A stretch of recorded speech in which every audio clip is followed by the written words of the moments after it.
Good morning. Can I welcome members, invited guests and the public, both here and watching on the webcast, to today's meeting of the London Assembly Environment Committee. Today's meeting will be a discussion on the proposed expansion plans at Heathrow Airport. We encourage everyone to take part in the discussion on social media using the hashtags AssemblyEnv and Heathrow Expansion. We've got a few short items of formal business to go through first, but can I first ask that any electronic devices are switched to silent mode and not vibrate, and also so that we avoid any unnecessary interruptions this morning. That applies to people in the audience as well as people here on the floor. Do we have any apologies for the meeting? Thank you, Chair. We've received apologies for absence from Assembly Member Arbour, for whom Assembly Member Hall is attending as a substitute. Thank you.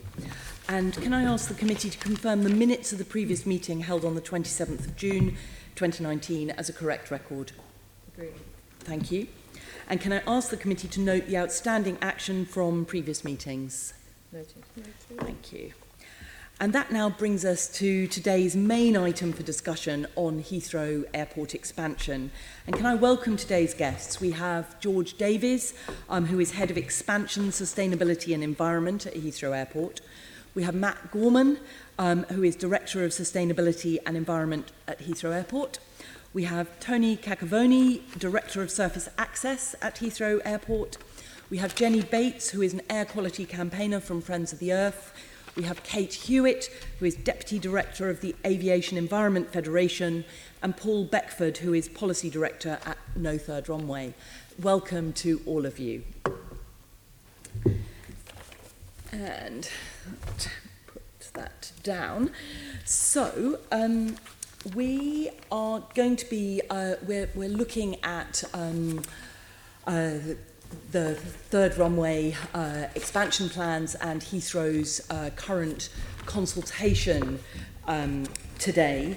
And now that the expansion plans have been released, I'd just like, as an overview question, we're going to be going into everything in a lot more detail afterwards, but to ask all of you, what will be the impact of the proposed third runway on Londoners? And I think we'll start with Heathrow and move across.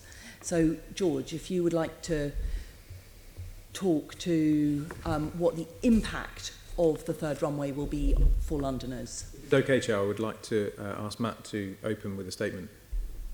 Is that possible? Yes. Yeah, and let me just explain up front, actually, I will respond to that point, Chair, but just the Heathrow setup here. So I'll give a short overview, generally take most of the questions, but we're very conscious that from past appearances here that the committee is very interested in surface access issues, which is a huge area for Heathrow, which is why my colleague Tony's come along, and George works very closely on some of the detail of our plans, so we'll contribute there as well. But it probably makes sense, rather than each of us responding to that question, for me just to give an opening, very short statement. Thank you very much. So far away. So let me just start with a bit about the consultation that we've launched. So we're in a process of seeking what's called a development consent order for Heathrow.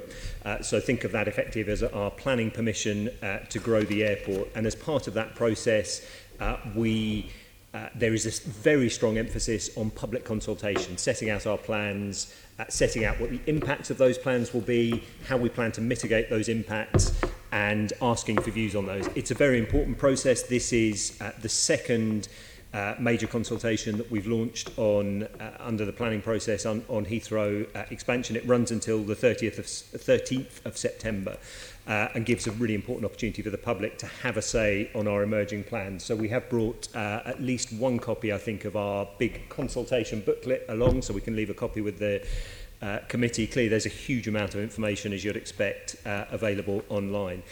In headline terms, what we've set out over many years now is that a hub airport like Heathrow brings significant benefits for London, actually for the UK as a whole, in terms of the connectivity it provides, particularly long-haul connectivity, including to many emerging markets around the world. And as a result of the size and scale of Heathrow, it also is a significant employer, both in London and in the region more broadly.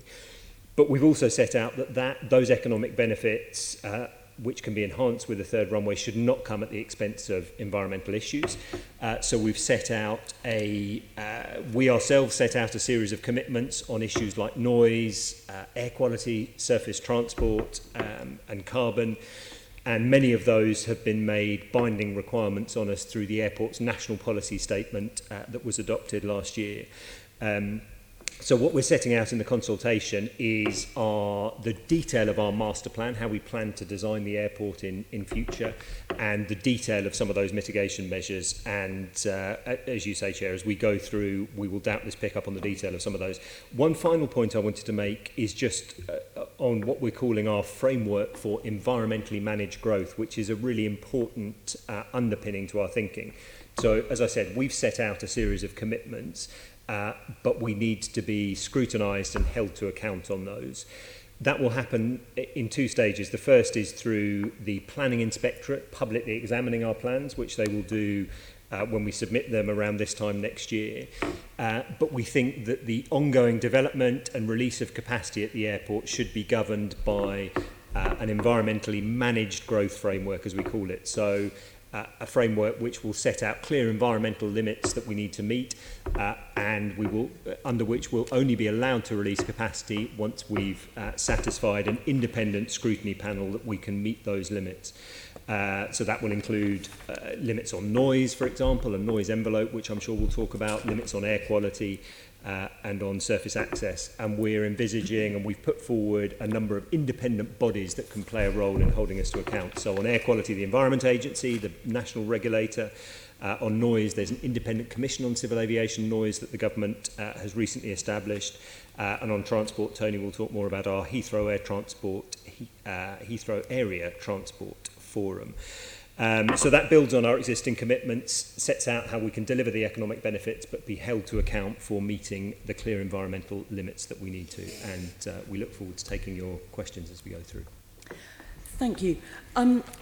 Just in terms of your managed growth framework and the sort of environmental managed growth, does that take account of the 89% of carbon emissions from aviation that come from in-flight, as opposed to the kind of much smaller percentages that come from ground operations and passengers travelling to and from the airport and the planes taking off and landing? So the environmentally managed growth framework is more focused on some of the local environmental impacts, so noise, air pollution, surface transport in particular. We see carbon more as an issue for the government to address through national policy, because any airport produces carbon today, any airport that grows would produce more carbon. So something the government needs to consider more at a national level. And I'm very happy to explain more about our thinking on carbon, what we're doing there as we go through. Conscious others may want to make opening statements as well. But yes, indeed. It's just that in the context of climate change, when we've had David Attenborough saying if we haven't taken dramatic action within the next decade, we could face irreversible damage to the natural world and the collapse of our societies. You know, he's talking about really serious impacts from carbon emissions. So I'm just wanting to be clear about whether the carbon emissions overall from flying are taken into account in the work that Heathrow is doing? So the short answer to that is yes, absolutely. So let me say a bit on our overall approach then. So we agree climate change is a huge challenge. I would say the most serious challenge collectively that we face. I think the latest scientific advice from the Intergovernmental Panel on Climate Change and our own advisors here in the UK, the Committee on Climate Change, is very clear on the need to achieve a net zero economy globally by the middle of this century to avoid the worst effects of climate change, and that does mean taking action now. The Committee on Climate Change has produced some advice already to government as part of its net zero report on aviation, but we will be producing some further advice before the end of this year, we understand. It has actually said that some growth in aviation is compatible with the UK reaching a net zero target. It hasn't provided it wouldn't provide its own views. We wouldn't expect it to on what that means for particular airport expansion plans, but they have said some growth is possible. And that's because we can achieve carbon reductions within the sector. There are steps that we can take through more efficient aircraft, through more sustainable, lower carbon alternative fuels, through electric or hybrid propulsion a few years into the future. We'll be getting into all the detail of that later, Sorry, I thought you wanted to later cover it in the now. meeting. My questions for me now. So the it short was answer more is the yes, big we take it picture. seriously, and our strategy absolutely includes flights, and I'm happy to expand on that further. Okay, thank you. Jenny, would you like to answer the original question, which is now that the expansion plans have been released, what will be the impact of the proposed third runway on Londoners? Well, basically, I think there would be serious health effects from the air pollution impacts. It's clear that there is expected to be growth in traffic, growth in emissions, growth in concentrations. We actually need to keep reducing them. The World Health Organization standards are stricter on particulates than the EU's, the current UK EU ones. And the WHO themselves have found health effects for NO2 below that level of theirs, which is the same as the UK EU one, and also below even their stricter particulate matter level. So basically, we just can't afford to add to the problem. I will go into something later about how the consultation documents show that there would be a new breach caused by the development, and also some worsening of existing breaches, which would not be acceptable. So I think that would be, far too risky. We can't afford to do that. We need to be bringing levels down continuously. I would also say on climate change, it would mean we would be not meeting our Paris agreed target, because our analysis is we just have to cut numbers of flights. We actually cannot expand at all. We have to cut the number of flights, not increase them whatsoever. So that could have serious impacts for climate. So that's a big sort of very general overview, if that's okay. Thank you. Thank you. Kate. So AEF opposes the construction of a new runway at Heathrow or at any other UK airport, given what we think would be the unavoidable climate change consequences of doing that. We're a membership organisation. We have many local groups who are very strongly opposed to the scheme for local environmental reasons, and we've argued strongly historically that those local effects would be unacceptable. But I'm here today really just to talk about the climate change impacts. In terms of direct relevance for Londoners, we've seen in recent months, I think, an increasing number of London boroughs declaring climate emergency, really, upping their actions and the level of public engagement with Londoners around what will climate change mean, both in terms of adaptation and the way we need to think differently about how we live our lives in the future. And we certainly see the expansion of Heathrow as incompatible with those ambitions. Thank you. And Paul. Thank you. I think the impacts will be vast. You're talking about the complete destruction of the Heathrow villages, 761 homes gone, potentially now 5,000 in the wider property zone completely at risk. You're talking about adding effectively another airport. It's not just a runway, there's all the associated infrastructure. It's a vast amount of construction that's going to take actually a period over 30 years. So this isn't something that will just be done by 2026, as Heathrow claim. There's a vast number of impacts on the local communities, but we're also talking about biodiversity loss in places like the Colne Valley, diversion of rivers, which can have impact on floodplains, and wider environmental issues around there. There's also going to be severe impacts in terms of noise. We're talking now, the Transport Select Committee looked at this, they said at least 325,000 people will be newly affected by that. Through some of the FRI requests that our campaign's been involved in, this could be as high as 2 million when you take the wider boroughs of London into account, and that's a massive impact in terms of daily routines, but also in terms of loss of respite for those currently under flight paths.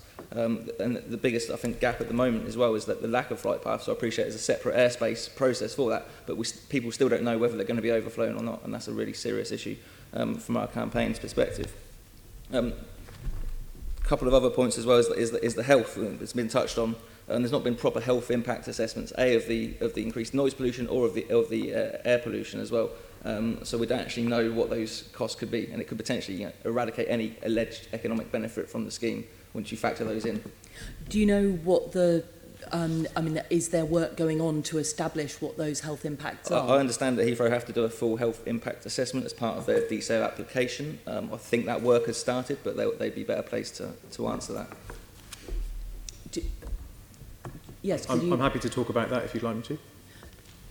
yes, that would be... Certainly. So, as my colleague says, the DCO process which we're going through at the moment requires us to comply with the EIA regulations, the environmental impact regulations.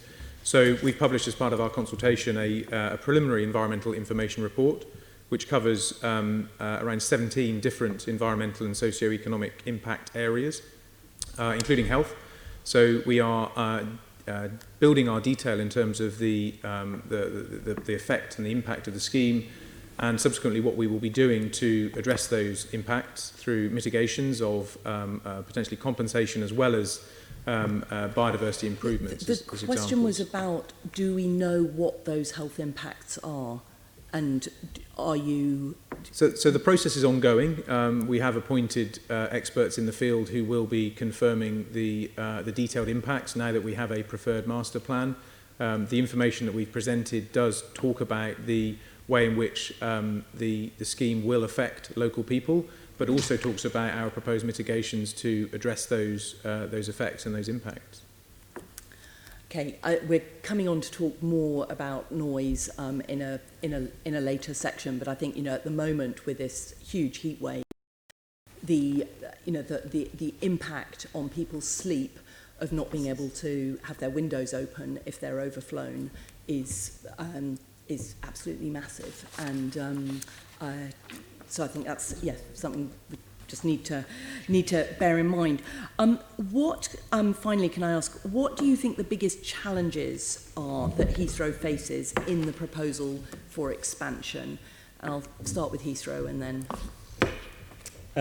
So, conscious I'm talking to an environment committee, I think noise, air pollution and carbon, we have always acknowledged, are the three big environmental issues linked to expansion. I talked earlier about the approach we've taken on all of those. So on noise, a clear commitment to deliver some of the benefits of growth but reduce the total number of people affected by noise, and we may explore that a bit further. We think through a combination of new aircraft, new procedures, it's absolutely possible to do that. We've done that in the past and all the projections, so we can do it in the future.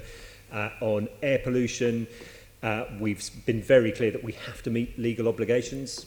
Not surprisingly, there is no choice about that, and we've through all of the work that we're doing, particularly on surface access, which Tony will talk about, we're absolutely confident we can do that. Aircraft do produce pollution, but actually that disperses relatively quickly as aircraft take off. The big issue for pollution is road traffic, as it is across London. The same is true for the area around Heathrow. We think that's absolutely solvable through a commitment to no more vehicles, through charging to encourage cleaner vehicles, and more moving and encouraging more people to use public transport. And then carbon, we absolutely need the aviation sector as a whole, Heathrow, to play our role in transitioning to a net zero economy. Ideally, we want our UN regulator to set a global goal for net zero for the whole global aviation sector. We're lobbying hard for that. We're a global sector. We need that kind of global regulation. And we're looking very actively at what's the role that Heathrow can play in accelerating new aircraft technology, fuels, electric technology, but also in offsetting as a transition measure towards a net zero role. So those would be my three big challenges, I guess. Equally, as George has highlighted, if you look at the master plan, and as Paul mentioned, as you look at the master plan, we do have a number of local impacts. George talked about the environmental impact assessment covering a whole host of different topics, including biodiversity, water, clearly impact on local communities. Expansion of big infrastructure, and Heathrow is no exception, does require us to buy homes, and that's not surprisingly one of the most emotive issues is purchasing people's property, particularly where they don't want to move, compulsorily purchasing. So there's a range of issues. I'd lift it back up to the overall statement I made to begin with, though. Inevitably, with this committee, we'll focus more on some of the downsides of expansion because you're an environment committee. The decision that the UK has been faced with is how do we continue to create the benefits that the international connectivity of a hub airport like Heathrow provides, but at the same time address some of the negatives and grow within clear environmental limits through the kind of independent scrutiny that I've described. Thank you. I'm surprised you didn't mention the consultation process, because that seems to me to be quite a challenge to get Londoners on board with the plans. But I'll move on to Jenny, Cait and Paul, if you have anything brief just to say about what you think the biggest challenge Heathrow faces in the expansion. I think it is air and carbon. From my point of view, the two areas that I'm familiar with and talking about.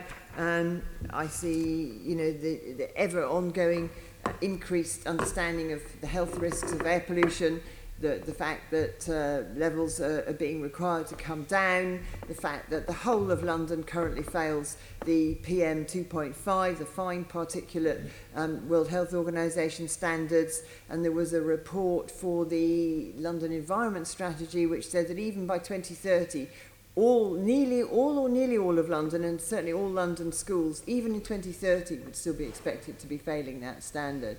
So I think it's huge challenges there, and absolutely on climate, because we can't have international offsetting. It doesn't work. We know it doesn't adequately. The CCC have advised against it. It's not currently in the net zero, but it needs to be. And yes, we just cannot be adding to infrastructure which will increase flights. Thank you. Cait, do you want to add anything? Yes, so briefly, perhaps just on climate change, we think that climate change represents a very big challenge in terms of expansion, and perhaps increasingly, given the much greater sort of public and political, I would say, understanding of the degree of climate challenge that the UK now faces, compared to the time when even this NPS was voted on. Mm-hmm.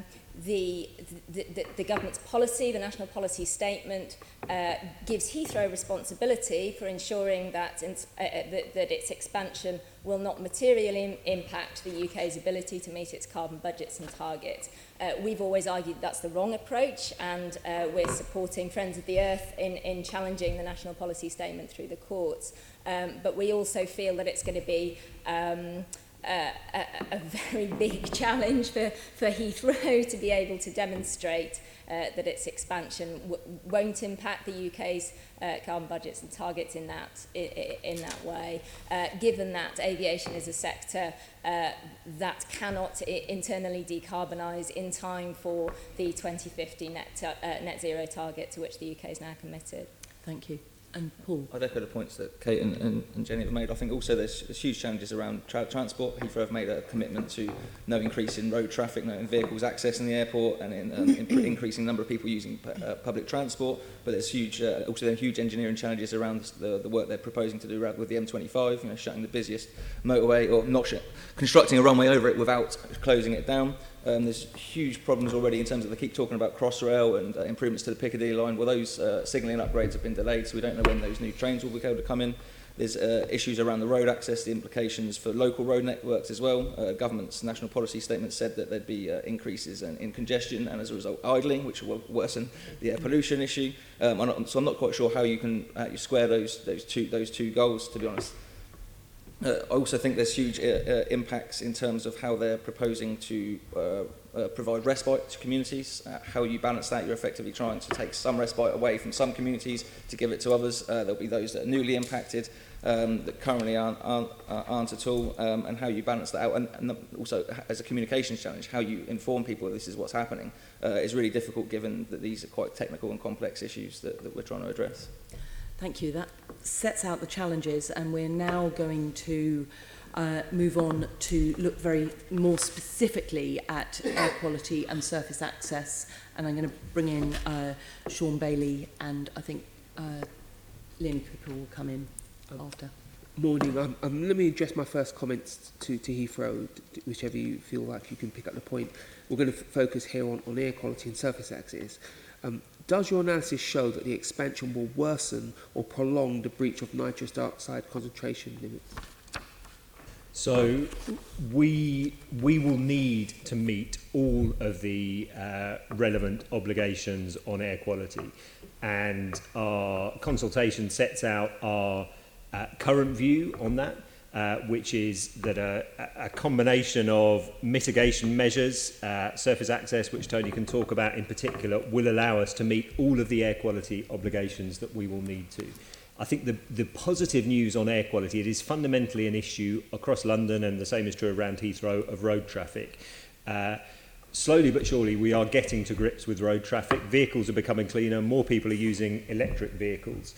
And with some of the plans that we have for public transport, for people using public transport as well, we are absolutely confident that we can expand and meet all the air quality obligations that we need to.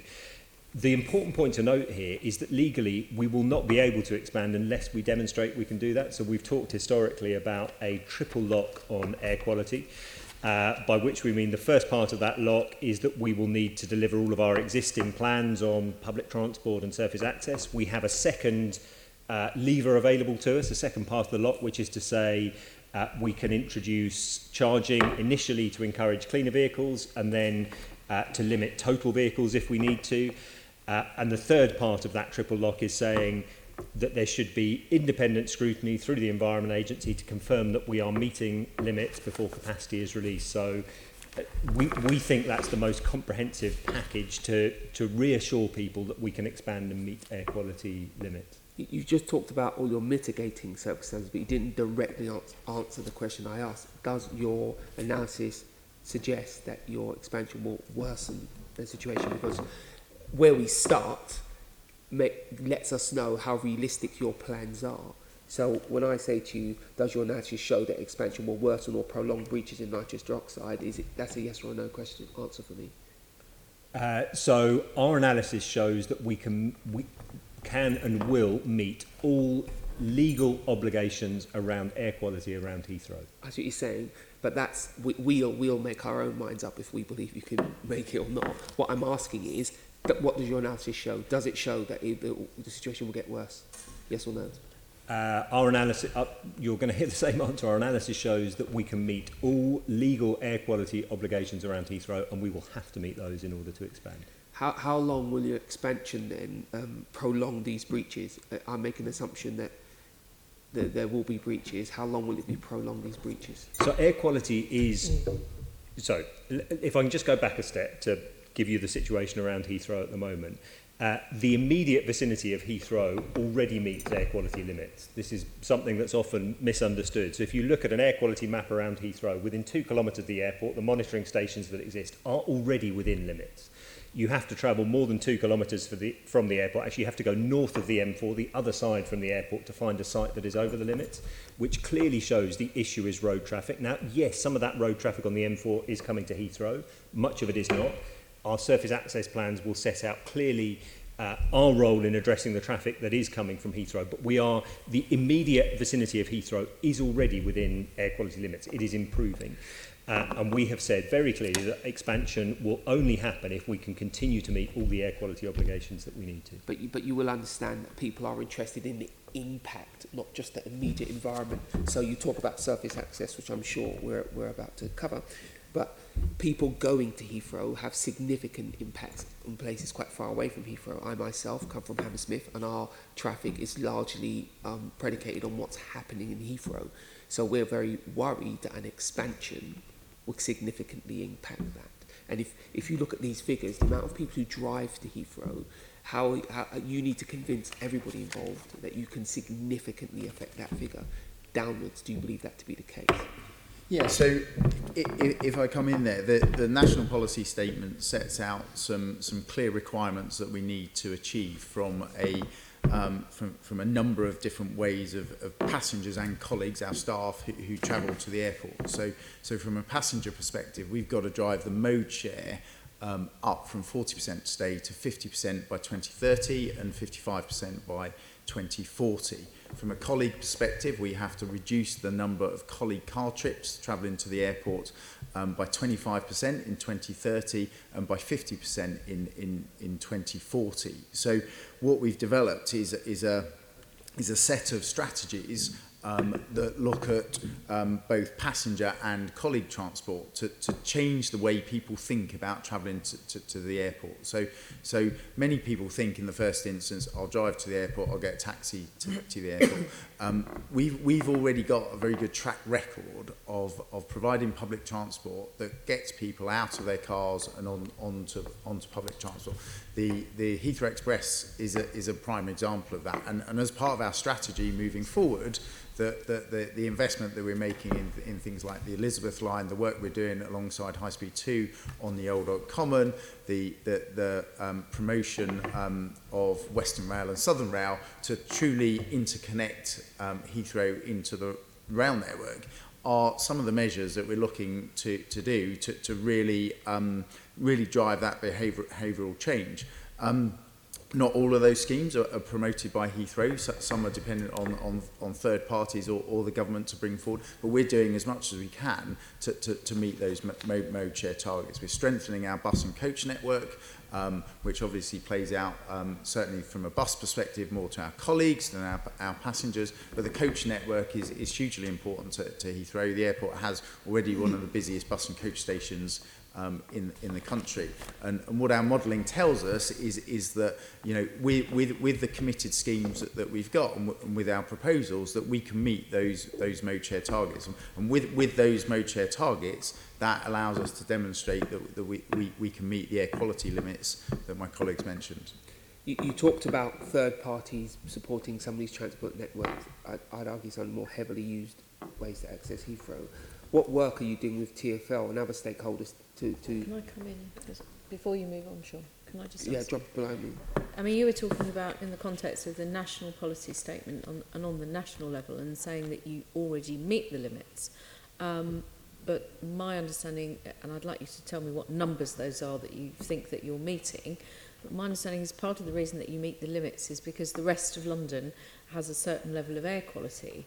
And the Mayor is obviously putting a lot of money into cleaning up the rest of London's air. And if we look at a map of London, which we've all looked at on many occasions, there is a definite hotspot of poor air quality around Heathrow. So what limits is it currently meeting? And given that the Mayor's actions, including the expanded ULEZ, are aiming to eliminate NOx that is breaching legal limits by 2025, will your expansion cause problems in terms of the London overall position, in terms of us reducing and getting below illegal levels of air pollution? So, the short answer is our expansion will not be able to cause London problems because it wouldn't be allowed to go ahead. That would fail the legal test. The pollution I was talking about today that meets limits is nitrogen dioxide, which is one of the main pollutants of concern.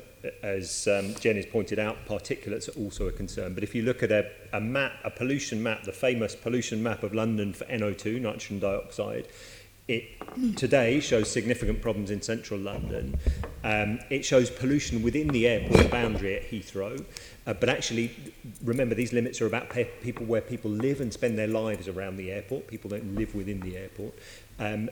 We are within the limit. Immediately around the airport, you have to go a couple of kilometres away, as I said, to the M4 to find an area that is over the limits. We see, but to your point on the Mayor, we see the progress that is happening in central London, or actually in an increasingly large area of London through the ULEZ, as driving exactly the kind of change that we need, which is why we've introduced our own Heathrow ultra-low emission zone to mirror what the Mayor is doing in central London around Heathrow. Yeah, so back in May, we announced our proposals to introduce our own Heathrow ultra-low emission zone that will be coming to force from 2022. We need the enforcement, the legal powers to introduce that zone. Those powers will come as part of our development consent order application that we'll submit. That scheme will operate for a period of 4 years on an ultra low emission zone. That will be targeted on those drivers who are driving to the airport in their private cars and also the private hire vehicles as well. London taxis will be exempt from the ultra low emission zone in the first phase, again mirroring what the mayor is doing in the rest of London. From 2026, that that low emission zone converts into an access charge where all private vehicles, regardless of whether they're electric or not, will be charged an access fee to drop passengers at the airport. And then at that time, the black taxis will be incorporated into that scheme as well. And this is really to get people to think differently about how they travel to the airport and start the behavioural change. Our colleagues won't be included as part of the ultra low emission zone and the access charge. They'll be dealt with with a separate strategy to drive their behaviours out of private cars and onto public transport. Can I just clarify, you're definitely talking just about addressing surface access here. Do you believe then that there is no contribution from planes taking off or landing at Heathrow in terms of either NOx or particulate matter? Are we saying that there's no emissions from the planes themselves in terms of burnt jet fuel that contributes? We're not saying there are no emissions, but the key thing with pollution, it's about concentrations where you will breathe the air. So as planes take off, absolutely they produce emissions, but they disperse quickly. So all of the evidence historically has shown that above a few hundred metres, that pollution disperses. Which is why when you look at a pollution map of London, it looks like a road map. You can trace all of the big routes, and you guys will have seen this. You can trace the big routes into London, the roads in the city centre. You absolutely can, but you can also see that the whole of London, even the bits of it that aren't along the arterial routes, as you've just described, it looks like some sort of strange body with sort of, organs and lit up sections with arteries and veins or something like that. But you can see that the whole of London is an air pollution hotspot. So let's say, for example, we've got planes that are stacking over London. Obviously, the stuff coming out of them will be distributed, but it must therefore be adding to the background level of air pollution in London, even if it's not just in the Heathrow hotspot. So if we go up from, I'm going to do round numbers here, but from 500,000 planes landing at Heathrow, but with an additional runway to 750,000 planes landing at Heathrow, there will therefore surely be more emanations that will descend over London in a dispersed pattern, I agree, but there will be more emissions from the planes. There will be more emissions, but not in a way that affects concentration. So background levels of pollution in London are also affected by emissions from power plants in France as well, but they don't affect the concentrations. And you're actually, it's not right to say that the pollution map of London shows the whole thing being a hotspot. Actually, there are lots of areas, the blue on that map, which are below the limits at the moment. So significant areas of London are under limits. Okay, I'd agree that sort of like the outer limits, sorry, that's a television programme, but you know what I mean, it sounds a bit rude as well to say the outer limits of Bromley and maybe the edges of Hillingdon are, but almost all of the rest of London, apart from some areas around very much towards the boundaries of the Greater London Authority area, it is pretty polluted everywhere. And surely more planes must add to that. I mean, I accept that there will be, we agree that, if there's a huge sandstorm in the Sahara and the wind is in the right direction, we all suffer from, sandblasting all our, faces and all the rest of it for a period of time, or the sky going a weird colour. But that's not very regular, whereas Heathrow, as far as I understand it, you're not planning to have whole years off in between, as you do between sunstorms. You're still planning to run planes in and out of the airport every day, aren't you? Yes. So there must be more, surely. There will be more. So I stand by what I've said. There will be more emissions, but not in a way that adds to pollution concentration, because pollution concentration with local air quality is a very localised thing, which is the road point. And it's not just the outer limits. I haven't got the map in front of me, but my recollection of that map is quite significant areas outside of the very core of central London that are within the limits when you get away from busy roads. Okay. Can I move us on? I've got two people indicating over here. Can I let Sean finish his section and bring you in? Yeah. So Sean. not to hammer Leonie's point home, but even if they're not adding to our localised situation, surely they're doing something to your carbon footprint. Yes. Okay. They absolutely are, because carbon, doesn't matter where you emit it, it's a global issue. I Correct. just want to acknowledge that Yeah. a significant uplift in planes is a significant uplift in carbon. Just let's get that straight.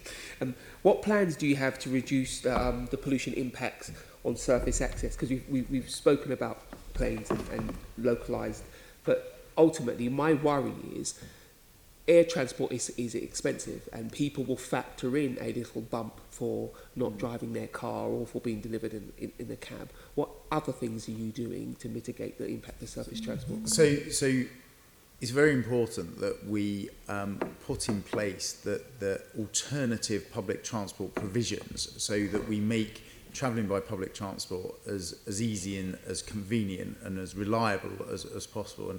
And consistently, the research that we've done at Heathrow flags that reliability and trust in the public transport system is very important to passengers, because they are getting on that flight, and it's generally a high stress environment flying. So people want the reliability and the trust.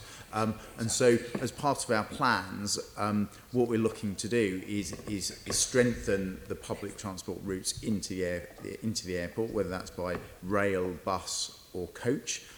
Locally around the airport, increased active travel measures through the creation of a green loop around the airport, and to encourage cycling and walking. 20,000 of our colleagues live within 5 kilometres of the airport. That is eminently cyclable for those that are willing to cycle, but they've got to have the right methods and the right means to get to work by bike. And so what we're trying to do within the master plan is create the right environment, and within our surface access strategy, create the right choices for passengers and colleagues, so that they choose public transport over getting either dropped off at the airport by a friend or family, or taken to the airport by taxi. Okay, but you didn't mention freight in your reply, so I'll count it as a separate section, because freight, of course, is delivered by lorries, which are largely diesel. That situation's unlikely to change soon. Charging them an extra 10, 15, £100 to access the airport will not stop them doing that. Yeah, so the freight vehicles, the heavy goods vehicles, and the buses and coaches that service the airport, they will already be covered by the mayor's approach to ultra low emission zone, because we sit within London. So they'll be exempt from our passenger charge, but they will be picked up by the mayor's charge. So as part of our freight strategy, what we're looking to do is make the freight vehicle trips more efficient to the airport by consolidating loads, so that we have less empty space travelling around the airport to and from, to maximise the use of the vehicles. Obviously, as we grow, there will be an increased number of freight vehicles, but overall the number of airport-related traffic movements on the road will be the same as they are today, because they're offset by the reduction in passenger and colleague trips to the airport. And we're working with the freight operators to identify the means by which we can consolidate the loads, use the technology and the innovation to have the platforms where different logistics operators can then work together to reduce the number of trips to the airport. We'll be very interested in seeing the detail on that, because of course you're suggesting that you are going to have a great economic impact, and that will mean freight movement, and those bits of freight will be coming from very different places around the country, so it feels logistically it will be magic to get all those deliveries aligned. You know, if you're sending things from Wales and I'm sending things from Cardiff, from Cornwall, there is no relationship between those two places except Heathrow. So you'll just have to set 2 vehicles going. There's nothing that Heathrow can do to reduce that impact. But first of all, I think it's about increasing the efficiency. So we're not moving to a 100% efficient state in the future. But there will be common trips that are coming down the same routes from the same geographic locations, and it's working with those suppliers and those logistics firms to consolidate. And in fact, the direction that we're going with our logistics hubs from a construction perspective is actually the forerunner of what we're trying to achieve. So for the construction traffic, what we're looking to do is take construction traffic off the roads accessing Heathrow by consolidating in our logistics hubs, manufacturing off-site away from the airport, and then moving the materials to the airport in more efficient vehicle trips. I understand that, and I don't say it to be difficult, but what you're suggesting there is a situation you have considerably more control over. Yes. And again, we'd like to see the detail, because it'd be interesting to see how you intend to defeat that problem, in that this whole endeavour is to increase your activity. So it'd be interesting to see if you can outperform the increase that you're proposing. Just a little thing around moving people and transport. You say you want to change the modal, you want a modal shift, but you are proposing a car park for 53,000 vehicles. Yep. How do these two things sit together? Yeah. Let me discuss parking, because it is an often misunderstood approach. I see things as a spectrum. At one end of the spectrum, the worst way from a sustainability perspective someone can travel to the airport is to take either be dropped off by a friend or family, or to take a taxi, and that taxi or minicab, private hire vehicle, returns away from the airport empty, because that return flight generates 4 vehicle trips. So that's the most, or the worst possible way a trip can take place. On the other end of the spectrum, you have someone travelling by train or underground. Within that spectrum is parking, and parking plays an important part, because if you choose to park at the airport as opposed to be dropped off by a friend or family, that immediately halves the number of trips, vehicle trips on the road. So parking will always play an important part in the mix of our surface access strategy. What we've got to get right within the strategy is the right level of demand and provision in our parking strategy and our capacity. Because if we get the parking too low, and there isn't enough parking on the airport to meet the demand, people will naturally either be dropped off by friends or family, or instead take a taxi. So we've got to provide the right amount. Within our plans that we've laid out, there is an increase of a total increase of 3,000 parking spaces out to 2040 compared to what we've got today, and that is to meet the increased demand that we're predicting to avoid passengers travelling to the airport. Those passengers who would otherwise travel to the airport by taxi or private hire vehicle. You're assuming, sorry, Sean, just butting in here, but you're assuming that taxis take people to the airport and travel away empty, and they don't pick someone else up from the airport and take them on. Because if we're talking about the smart logistics that you're applying to freight, then that presumably applies to the taxi service as well. So not 100%. There are some taxi journeys that do return with passengers in. As part of our proposals, we're also working with those trades to increase the efficiency of both taxi and private hire by again the opportunity to match passengers arriving and passengers leaving the airport, and the ride-hailing apps today, some of them already have a rematch facility that enables their drivers to pick up passengers after they've just dropped off. What I'm talking about is on the entire spectrum is everyone moving up the spectrum to a more sustainable mode. So if we can get taxis and private hire more efficient, if we can convert some passengers who would otherwise be dropped off by a friend into a parking, that halves it. If we can get that passenger who's parking today onto a bus or a coach or a train, then again that helps us meet our target. You're correct, but of course detail is the devil's in the detail, isn't it? Because if you're increasing your efficiency, i.e. the amount of people who travel on public transport, you are effectively now offering even more parking, so more people will drive. Because if I can guarantee I'll find a parking space, why wouldn't I drive? If you've just emptied the car park by getting some of us on the tube. Yeah, so we're doing that, but also we're improving the public transport provision. When you say we, you mean the collective we, because we so, won't be bearing the cost for a lot of that.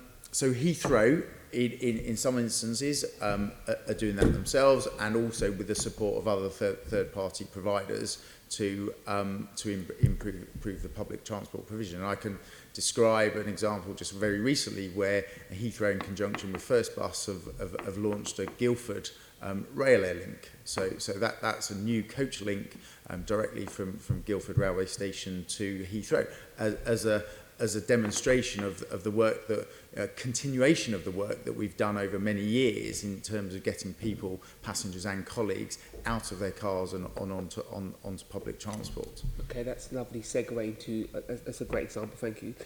What additional work are you doing with third parties for this modal shift? Because of course, a lot of this modal shift, cost-wise, will fall to the public purse. Some significant sums of money are being asked for. So we, as a public, would like to make sure that Heathrow is doing its bit if we're being asked to do so much. Yeah. In the ideal situation, we would like all the relevant public transport options to be commercially viable in their own right. That's the best way of taking this forward. We've previously shown a commitment to fund surface access schemes. We've funded the Heathrow Express link out to Heathrow. We're providing a contribution to the Crossrail line as well. We're also regulated by the Civil Aviation Authority, and they have a statutory duty to ensure that any investment we do make in surface access is in the best interest of the airport passengers. So any investment we do make in surface access schemes, we have to demonstrate to the regulator that contribution is in the best interest of the airport passengers. So we have to go through quite a rigorous process internally with our airlines and our regulator to ensure that our level of contribution is appropriate to the benefit of the airport passenger. Okay, and for my final question, just completely take a little tack one way. We've talked a lot about air quality and the mitigations, and the word technology has crept in a lot.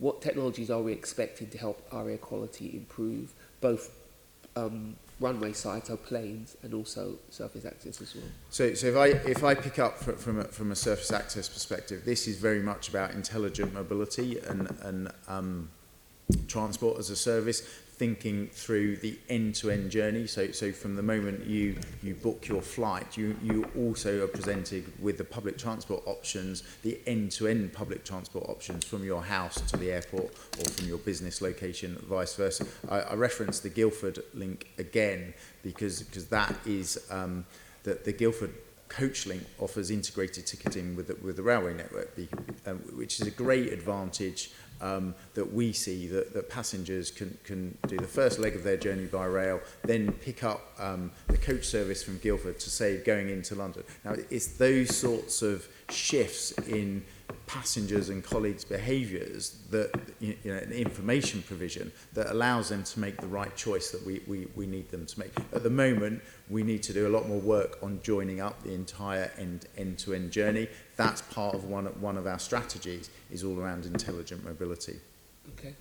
I'm happy to pick up your query about the airside. So Heathrow already attracts the youngest fleet of any major hub airport in the world, and we do that through incentivising the cleanest and quietest aeroplanes through the landing charges. So the older the aeroplane, the more expensive it is for the airline operator to bring it through Heathrow.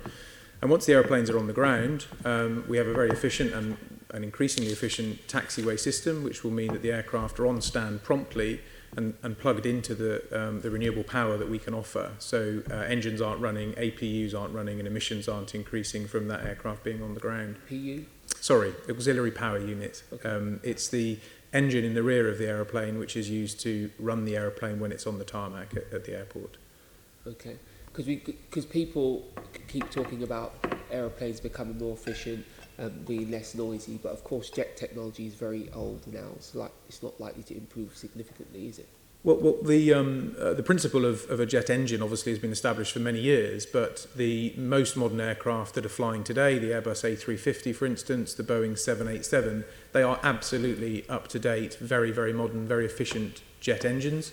attached to carbon fibre reinforced plastic, very lightweight aeroplanes. So the technology has moved on dramatically, and we've seen that shift in the fleet at Heathrow, encouraged by our landing charges, as I've said. So when you say a shift, what percentage shift in noise reduction or fuel improvement are we looking at? Is it because I'm wary, we hear this word technology all the time. Yeah. I was in Richmond 2 days ago and the plane sounded plenty loud to me. It didn't sound any better than it used to. So in our consultation material, you'll see the way we've presented an indicative noise contour from 1970. That noise contour, equivalent to the 57 dB contour, is much, much larger in geographical coverage than it is in 2013. And that's largely down to the aircraft performance, the noise reduction of the engines as they come in over the local area.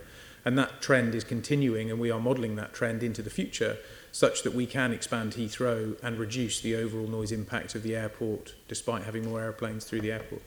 Sean, you're straying into other Excuse me. people's territory here. Are you done with your I'm questions? done, I'm going to Chair, bring thank in David and Florence before I come to Nikki. Okay, thank you. Good morning, everyone. I just want to follow up from Assembly Member Bailey's questions about the specifics of air pollution. So we've heard a lot about limits and we've heard about colours on a map. We haven't mentioned any numbers. With NO2, NOx, okay, there is a specific limit, which is 40 micrograms per cubic metre. That's the average annual limit. You're not supposed to go over 40. What is your average annual concentration at the moment at Heathrow for NO2? There's no average for the whole area around Heathrow. There are a number of monitoring sites that exist. This is the point I was making to Leonie earlier. And when I said all of those sites next to the airport are within the limits, that was referring to the number of 40. Are they all below 40 then? The ones immediately next to the Right. airport, yes. And that was where I said you need to go to the M4 to find ones Okay. that are slightly above 40. Okay, that answers my question on that. But there's also a daily limit as well, which is 50. And so, as far as I know, the law says that you're not supposed to breach 50 micrograms per cubic metre over a 24-hour period, and more than 35 times in a year. Okay, so do the monitoring stations around Heathrow ever go above 50 micrograms per cubic metre? I would need to check on that, to be honest. I'm not sure. I'm not aware that they do, but Okay. I can't confidently say that they definitely don't, because I don't know. The main thing that the main legal test that we look at, as does the national government, is the annual average, which is Right. the 40. But we But can there's check also on the that and get daily back to one, you. which mustn't be breached more than 35 times a year. So there's two different things that you have to Yep, meet. we will check on that and get That's back to you. great. Just so, I mean, as far as you're concerned now, you're within those, specifically the 40, the annual The average, 40 you're below certainly, yeah. 40. And, you know, when you're talking about expanding, will you stay below 40? We will have to. You'll So have that was to, the okay. point I was making when I was describing earlier the need to meet legal obligations. We'll need to show that we can expand the airport, but through all the measures we've discussed on people moving into public transport and electric vehicles, that we can stay within the 40. Indeed. Okay. When it comes to NOx, PM 2.5s, these small particulate matter, there's another limit, but there's actually two. And I think people get confused between the two. There's the legal limit, which is 25 micrograms per cubic metre. And there's also the other one, the World Health Organization target, which is much lower, that's 10. That's not legal at the moment, but that's what a lot of people talk about. So from what I hear you saying, you are below 25 because you are compliant with the legal limit, but you're still above the WHO target. Is that correct? I think so. Again, I'd need to check on that. I think we are very close to the WHO target from the data I've seen, though. So certainly we meet the current UK government legal Right. standard, you're right, and are, I believe, close to the WHO target. What's the So figure? What's the figure of I your... don't have that here. That's something we need to know. That's you know, fine. because We can otherwise follow we up on can't assess in terms of numbers, you know, actual concentrations, you know, where you are compared to 25, compared to 10. Yep. We need No, to that's know. understood. I suppose the only observation I would make on this is that we are clearly, we're a UK company based in the UK. We look to the UK government to tell us the standards that we need to meet. As of the time I'm speaking to you now, the UK government, as you pointed out, has set a legal standard, and the area around Heathrow meets that. If the UK government changed that standard and formally adopted the WHO guidance, we would clearly need to look at that. So. But you also did mention about taking on UN regulation. You were sort of very positive about asking the UN to lead the way in terms of setting a global standards. I mean, would you be therefore looking to reduce the PM 2.5 concentrations to below 10 micrograms per cubic metre? So I see the two things actually as slightly different. I know we'll come on to carbon shortly. In terms of the issue with carbon is that if you just try and constrain carbon in the UK and set targets here, what you might end up doing, because we're a global sector, is just displacing the carbon somewhere else. I was talking about PM 2.5. No, I know. I'm just explaining why we're making a call for a UN system on carbon. On PM 2.5, we see it as the UK government's job to translate whatever the UN or the World Health Organization says and say these are the standards within the UK. And at the moment, we meet those standards, but if they change, we'll need to look at them. I understand. So when you were talking before about UN regulations, you were talking about carbon particularly. You weren't talking about PM 2.5s. Okay, thanks for clearing that up. Carbon. Just one. So one more thing I wanted to pick up from what you said. 0.5 is carbon. Sorry. These particulates are carbon. Okay, well, that's another thing. We often confuse carbon with carbon dioxide, but that's another matter. Tony, if I could ask you, just to pick you up on what you said about the ULEZ and taxis. Now, it's very good that you said taxis are going to be exempt from your ULEZ charge from 2022 to 2026. But then you said that from 2026, you're going to introduce a new access charge, and taxis will then have to pay that. Have you considered the fact that taxis have to pick up a fare? They're legally required to pick up a fare anywhere in London. Somewhere a passenger wants to go to Heathrow, they have to take them, but they can't charge any extra for an access charge. That's really unfair to taxi drivers, isn't it? I mean, what have you thought about so the intent of the vehicle access charge is that the additional charge would be levied on the passenger and not the taxi driver.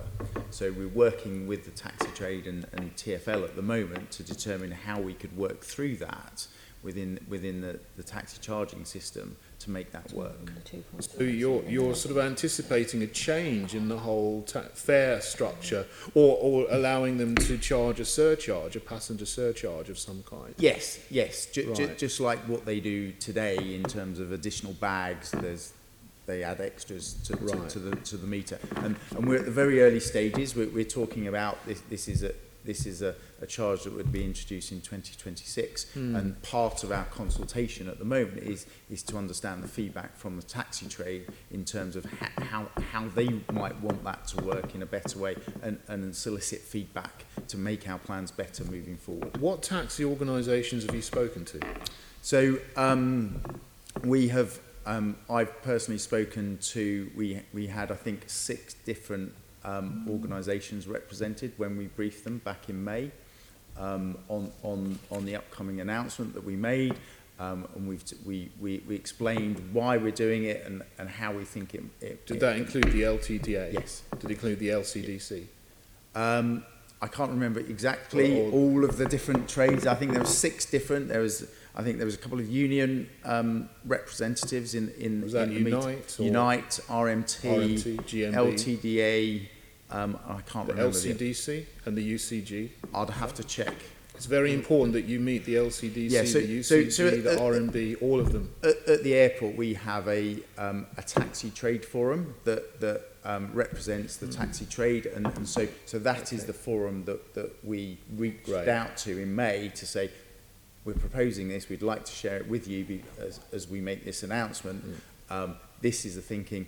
We're really keen and want to hear your feedback, but I'll check. Could you give me details of the meetings and who was present in the meetings? Okay, that you had in May. Thank you very much. Fine. Yeah, great, thank you. Thank you, Chair. Thank you, Florence. Just still on the taxi trade, one of the feedbacks I get from a number of the taxi drivers is the fact that having purchased the new electric vehicles, there aren't enough charging points, rapid charging points. Yep. Can you confirm to date now, how many rapid charging points there are available at Heathrow? There are 7 rapid charging points available at the taxi feeder park. Those were free of use for the first year. We introduced a charging scheme, I can't remember exactly when, but taxi drivers are now looking to charge. And we do have plans on the way to increase the number of taxi charging points at the feeder park. Okay. And then the other thing is around, just following on from that new charge that you're saying, vehicle access, it will apply to all vehicles. Just for clarity, will that include vehicles that are registered disabled? Again, we are working through that from a consultation perspective. We haven't made any decisions on that yet. We're working with the groups, and we'll work with the Heathrow Area Transport Forum and its members to work through the exact shape and size of the vehicle access charge and who will be who the charge will be levied on and who it won't be. Okay, thank you. Thank you. Nikki, can I bring you in? I'm going to there? save mine in the interest of time to when I'm talking later. Oh, well, in which case, I will bring Jenny in here and ask you what are the main challenges that Heathrow faces in reducing the air pollution impact of expansion. I thought I was asking. No, this is Nikki's section. Yes, this is Oh, Nikki. I see. I see. I thought you... sorry. So I put my hand up earlier. No. I'm very happy to ask those questions. Marvellous. Sorry. Go for it.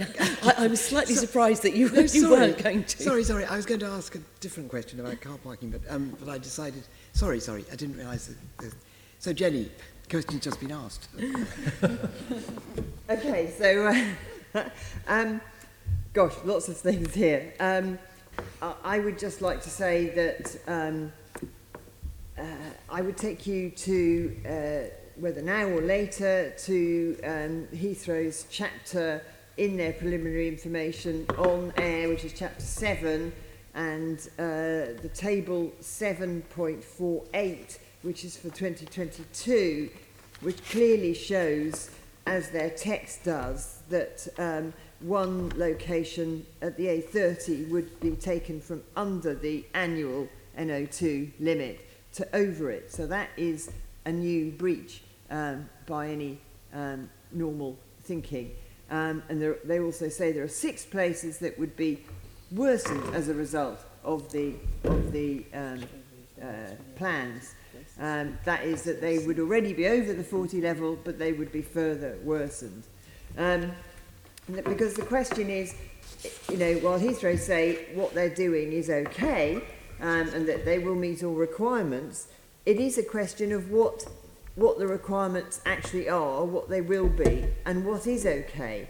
Because the current National Networks NPS talks about, they have a very bizarre understanding of what would constitute something unacceptable. So rather than, whereas we say that any new breach, such as I've described, so anywhere within London that's going from under to over should be considered a new breach. The National Networks NPS seems to talk about somewhere that would only take London over for the first time, that would just take London from under to over for the first time, which is blatantly bizarre. And clearly, air pollution has to be, it's per area. It is about each locality. So in our book, that would not be okay. A new breach, taking it from under to over anywhere in London would not be okay. And the other thing about the National Networks NPS, again, when they talk about worsening an existing breach, they only consider it about whether it would worsen it to the extent that it would delay the whole zone, which is London in this case, complying. So they don't count just anywhere being worsened. They only count it if it would be either the worst place in London that would be worsened, and that would mean that the whole of London would be delayed. So that in our book just doesn't make sense and isn't right and shouldn't be considered appropriate. So and the London plan has rightly got in place wording which echoes what I've said rather than what the misunderstanding about the National Networks NPS. So, you know, it is about within an area. So, you know, we just shouldn't have any new breach anywhere in London or any worsening anywhere in London.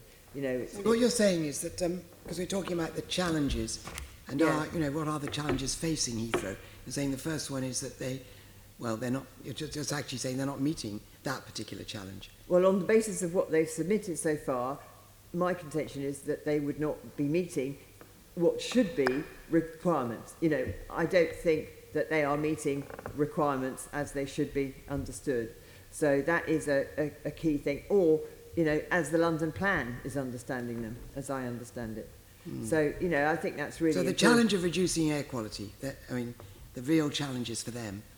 Yes, because I don't think it's okay to say, you know, London's already in breach, therefore it doesn't matter if we cause a new breach, or to say, you know, the places that we would worsen air pollution are not the worst in London, therefore we wouldn't be delaying compliance overall. I don't think those are adequate. And so they, you know, there's a hurdle, different hurdles to surmount. And on a general point, I think there are lots of uncertainties. We you know, can't go in all sorts of assumptions about modelling, about what's included and not, and areas and emission factors, and also the whole thing about what was being discussed about the emissions from aeroplanes in flight and the level at which they're counted as affecting ground concentrations. And just to pick up on that, the NO2 map that we've talked about for London, as you say, it is largely a road map. It looks like a road map, and then there is this blob out to the west, and frankly, it looks like a cancer. And that's, you know, that's actually not uncoincidental, because we know that the World Health Organization have declared that outdoor air pollution is in the same category as smoking for causing lung cancer. You know, Heathrow is a cancer and cancer causing. I would also say that the government's NO2 plan, their roadside NO2 plan, which is to deal with the illegal problem of NO2 concentrations, limits for which, as we've discussed, the annual limit of 40 was supposed to be met in 2010, 2015 at the latest, if an extension had been sought and got, which it wasn't. So we're way out of date, which is why we've got these urgent plans. And that is clear that for where the illegal NO2 problem is, 60% is local road traffic, but 18% is background. So it isn't the case that it's only local road traffic that's the problem. It is a mixture of background and local. So that is... What is the background? What's constituting background? Well, that would be... it would be a mixture of everything from, you know, emissions from industrial Germany, potentially, or from coming in from Birmingham, or which, depending where the wind would come, everything. I just want to know what and also, you know, the aviation element contributing. So local road traffic is 60%, and together with 18% of background road traffic, it's 80% is road traffic for our illegal NO2 problem. Can I just ask Cait then, what you know, this question about the challenges to reduce air, you know, if you could say something about how Heathrow are actually facing the challenges to reduce air quality, to improve air quality, reduce pollution. Sorry, how do you mean? Well, you know, what's your view of how they are approaching reducing?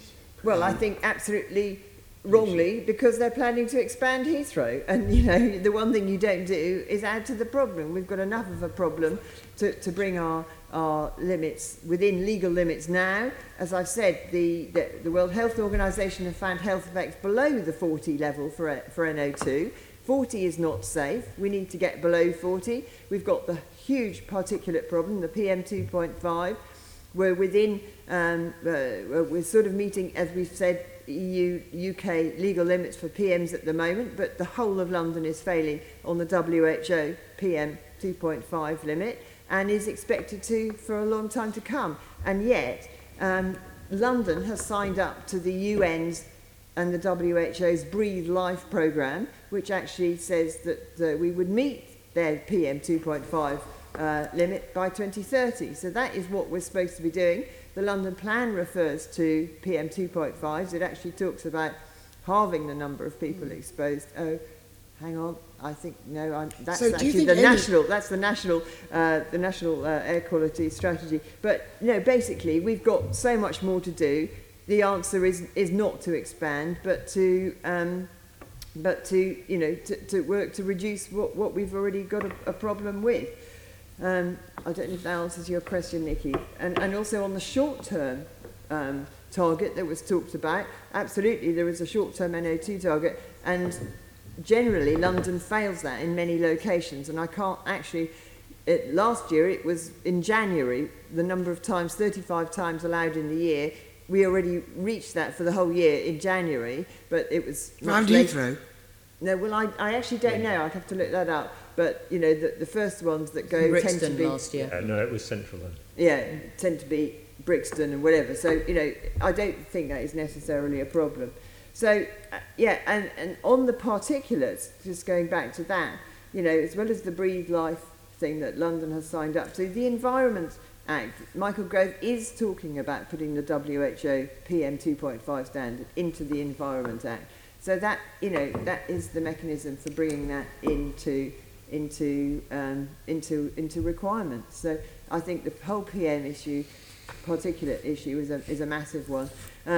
Just to say, there is also huge uncertainty for Heathrow in that we have Friends of the Earth together with others have been accepted for a full hearing to happen in October on the legal challenges that we brought about climate, and particularly the one about future generations, about sustainable development, which will talk about the whole need to meet the Paris Agreement, the fact that there isn't anything other than CO2 being taken into account, the non-CO2 impacts, and also about no target beyond 2050. So there are big issues coming up there for Heathrow.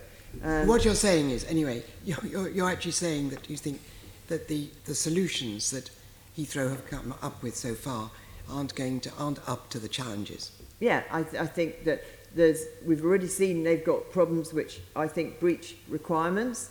They admit there's huge risks of issues. There are all sorts of assumptions that can be queried. And that's even taking into account just existing requirements, not anything that would be revised downwards, and the whole issue of WHO PM standards. So, the only answer is not to expand. I just wonder, Jenny, what do you think of the access ideas they've got apart from ULEZ in terms of road access? Well, I think, they rightly understand that, to get what they want, the expansion, they're going to have to, they want to bring everything down so that they can bring levels up again. They're trying to just scrape under a bar. So, of course, they're having to think of things that would actually just sort of help bring down levels enough so that they can then add to the problem with more freight, as they've said. So that's why they want to bring down the other vehicles so they can add to the freight. They just want to try and give themselves enough space to be able to just get under the legal requirements. But as I say, I don't think they're working to the right standards or requirements. Yes. Matt, you want to come in, don't you? Just on one specific point, Jenny talked about some of the projections that we've published showing we may go over the EU limits we were talking about earlier in future. I just wanted to clarify the status of what we've published under the environmental information, the environmental impact assessment regulations that George mentioned. We go through two stages. What we've published now is called preliminary environmental information. I stress the word preliminary. It's our current assessment before we've considered every single piece of mitigation that we could apply. It is correct that there's a site on the A30 near Heathrow, which would show us going, I think, slightly from memory over the 40. But we, as part of our work over the next year, will be looking at what are the specific measures that we could therefore take on that stretch of road to come back within the limits. That's certainly our goal. Would we look at the requirements, restrictions on the kind of vehicles? Will we look at speed limits there? What other measures could we introduce there? So I just wanted to clarify that very specific point. And George has got an example of how that kind of approach has been governed as well. Yeah, so as Matt mentioned earlier on today, the prospect of expansion at Heathrow requires a different and a modern, appropriate set of regimes to regulate our environmental performance. So the framework for environmentally managed growth that we've presented in our consultation describes limits, effectively, that would apply, limits that we will be held to and we will have to meet. And what we're doing is learning from other infrastructure programs, one of which is the Silvertown Tunnel under the Thames here in London. And what Silvertown has established through the DCO is a precedent for variable charging, and that variable charging to deal with the potential air quality impacts of that scheme. So in a similar way, we are looking to establish, not just for air quality, as we said earlier on, but for noise, surface access and carbon, an appropriate regime that addresses the impacts of our operations, and we're very comfortable with taking on that challenge and addressing those impacts. Thank you, yes. Cait and Paul, have you got anything to add to this issue that we're trying to tease out here about, how Heathrow's responding to the challenges on the surface of improving access, air quality? On the surface access in particular, I think you have to look at the record that Heathrow have already. So they're talking about that currently the modal share of passengers accessing the airport by public transport is around 40%. That's risen by 1% in the last decade, so since 2009. They have to get that to 50 and then 55% by 2030 and 2040. So that's a huge increase in passengers travelling. The expansion, if it goes ahead, will deliver another 50 million passengers a year. Now, even if you take out the 75% of those passengers that are just transfer passengers, that's still around 12 million more passengers having to access in and out of the airport. I don't see anything in the plans that they've put out so far that gives me any confidence they can deliver that. They're relying on things that are already existing, Crossrail Piccadilly line. Those are there designed by them to cope with the population increase in London, not to cope with the expansion of the airport. They've talked about as well Heathrow, Southern Rail Access and Western Rail Access. Neither of those have any financial commitment from government. Heathrow say they'll pay a bit towards it, but we don't know how much that is because they haven't set out that. I'm sure there's a negotiation ongoing, but at the moment those schemes aren't in place, and if they're not agreed very, very quickly, there's no chance that they'll be open by the time that the 83rd runway, if constructed, is open. So there's no way that they'll be able to help mitigate some of those increasing passengers. On Crossrail, they talked about they've made a contribution to Crossrail. That was originally supposed to be £230 million, but somehow they negotiated that down to about 80 million, I think, in the end. And yet we found out yesterday that Crossrail's still £200 million needs to go up again in the budget. So there's an interesting one there. On the ULEZ, I think they're talking about a £15 charge per vehicle around Heathrow. I think TfL did some work that fed into the airport's commission report that said to get any behavioural change in terms of motorists getting out of their cars, you need that to be £40 or £50. So it's something 2 or 3 folds shorter than it needs to be. And it's interesting, in the master plan they've released, they're talking about they're going to double the amount of freight that the airport holds, but they're not going to increase at all the number of HGVs or LGVs on the road network. But I think we've already heard today that there's an emission that actually will increase those vehicles, but that will be offset by the reduction in car journeys. Well, there has been a slight reduction, I think, at the airport in car journeys over the last decade or so, but that's been offset by an increase in private hire vehicles. So it's either people arriving, not getting in the car, they're getting in the taxis. They can't use the public transport because it's already bursting at the seams. So I think there's a real challenge there on how they deliver that, whether they expand or not. Sorry, that was quite a lot in one go. Well, that was a lot of there packed in. Yes. I move on to another aspect, which is, are you aware, in either Cait, Paul or Jenny, are you aware of any of the work that's been done, or is there work being done, on the health impacts for the immediate community of air pollution? I'm just wondering if the work's been done. Because I'm not particularly aware of any study currently being done by King's, but it doesn't mean there isn't. As I say, just to explain, because there is work done by various hospitals and there's studies on the impact, say, of the South Circular, for instance.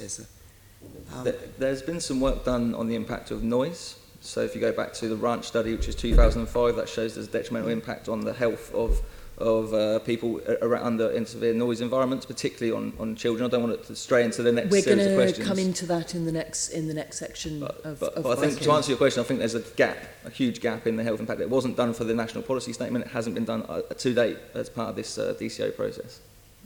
Okay. And do you think, I know this is not the base on which you're arguing, but do you think there are further mitigating measures that Heathrow should be engaged in? Well, other than Jenny, Cait, or Paul? I don't think that. I think it's the impact of what's being proposed is so vast. I think mitigation will play very little part in actually offsetting any of the impacts that they're going to have. Cait, Paul, Yeah, Jenny? no, I'm going to resist commenting really on air pollution impacts because that's not really my role today. I will take away your question about academic research. As I understand it, there is some work trying to understand in particular what the impact of particulate matter might be and the extent to which that does effectively disperse or end up just as part of this kind of background level of pollution that we've talked about. But I would need to go away and find the details for that. Jenny? As I say, you know, there's so much research going on. King's has got a constant sort of stream of studies. I'm not actually familiar if there's anything particularly relevant to Heathrow, or even what is coming up now or unpublished still on London. But we certainly know there's masses more health evidence generally about air pollution coming up all the time, to the extent that, you know, effectively it's been understood that it affects every part of our body, and from cradle to grave, so every era of our lives. So I'm not aware of particular studies or anything particularly aviation orientated. I just wondered. I just remember in the 90s when I was chair of LPAC, and there was the whole inquiry into Terminal 3, or was it the third runway, which a mixture of both. But no, it's Terminal 3. 4. And in the 90s, Terminal 3? 4? 4 came later, 5 came later. Whichever. A terminal. A terminal, let's get that right. But I remember then some work had been done around the schools, and there was one school where an enormous proportion of children in each class, and in one class, 80%, had asthma puffers. And I just wondered whether any work is being done in the environment, but if round Heathrow. But if we're going on to health, Chair, then maybe this can be explored later. We're going on to noise, but there are some health-related questions on there. Sean, did you want to come in briefly before I bring in Assembly Member About variable charging. So you say you're learning some of the lessons from other infrastructure projects around variable charging. You cited Silvertown Tunnel, but of course there's a huge difference between that, because I can choose as a user when I use the tunnel. I don't have any effect over when my flight is. So what impact will you be able to use variable charging for? Because wherever the flight is, I have to go when that flight is. Whereas in London, I can choose to drive in the Silvertown Tunnel when it's empty. Yeah, so it's less about the variable charging on an hour-by-hour or minute-by-minute basis. It's more about a longer-term picture, month-by-month, year-by-year, dependent upon the air quality performance of the area. So it isn't a precise measure in that respect. So you're saying you'll measure over a period of time and then every now and then just up the price as... Well, as we know, I mean, air quality is judged on an annual mean basis in one context, so we would need to look at that and model that forward so we understand how effective the charge that Tony talked about would be to change behaviours, and marry that with incentivisation of other transport measures. Okay, thank you, Chair. Thank you. Could I bring in Assembly Member Hall on noise? Yes, thank you. Matt, when you were asked about the challenges, you mentioned noise first, so I mean, clearly we all understand that it is a challenge. So how do you plan to minimise the noise impacts of the third runway? Through a similar toolkit of measures to the one that we've deployed over the last many years, actually. So George mentioned earlier that the noise footprint around Heathrow has fallen by about 90% since the 70s, even as the number of flights has close to doubled over that period, and that's because aircraft have got quieter. It's because we have worked very closely with airlines and NATS, the Air Traffic Control Service, to fly them more quietly.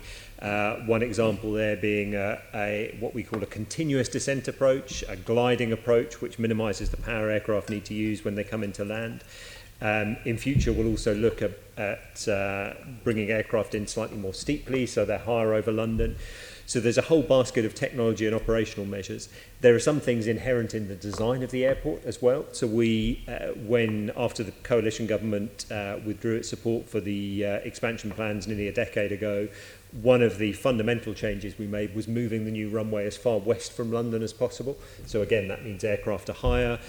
We're also looking to move the point at which aircraft touch down on the runway as far in as we can. Aircraft don't need the full length of the runway for landing, so they can land, and again, will be higher over London because they're landing a bit further down. And then the final two parts of that, of the noise story, really are around respite. So that's the idea of providing a predictable break from the noise. So we do that at the moment by using one runway for landing and one for takeoff and switching them halfway through the day.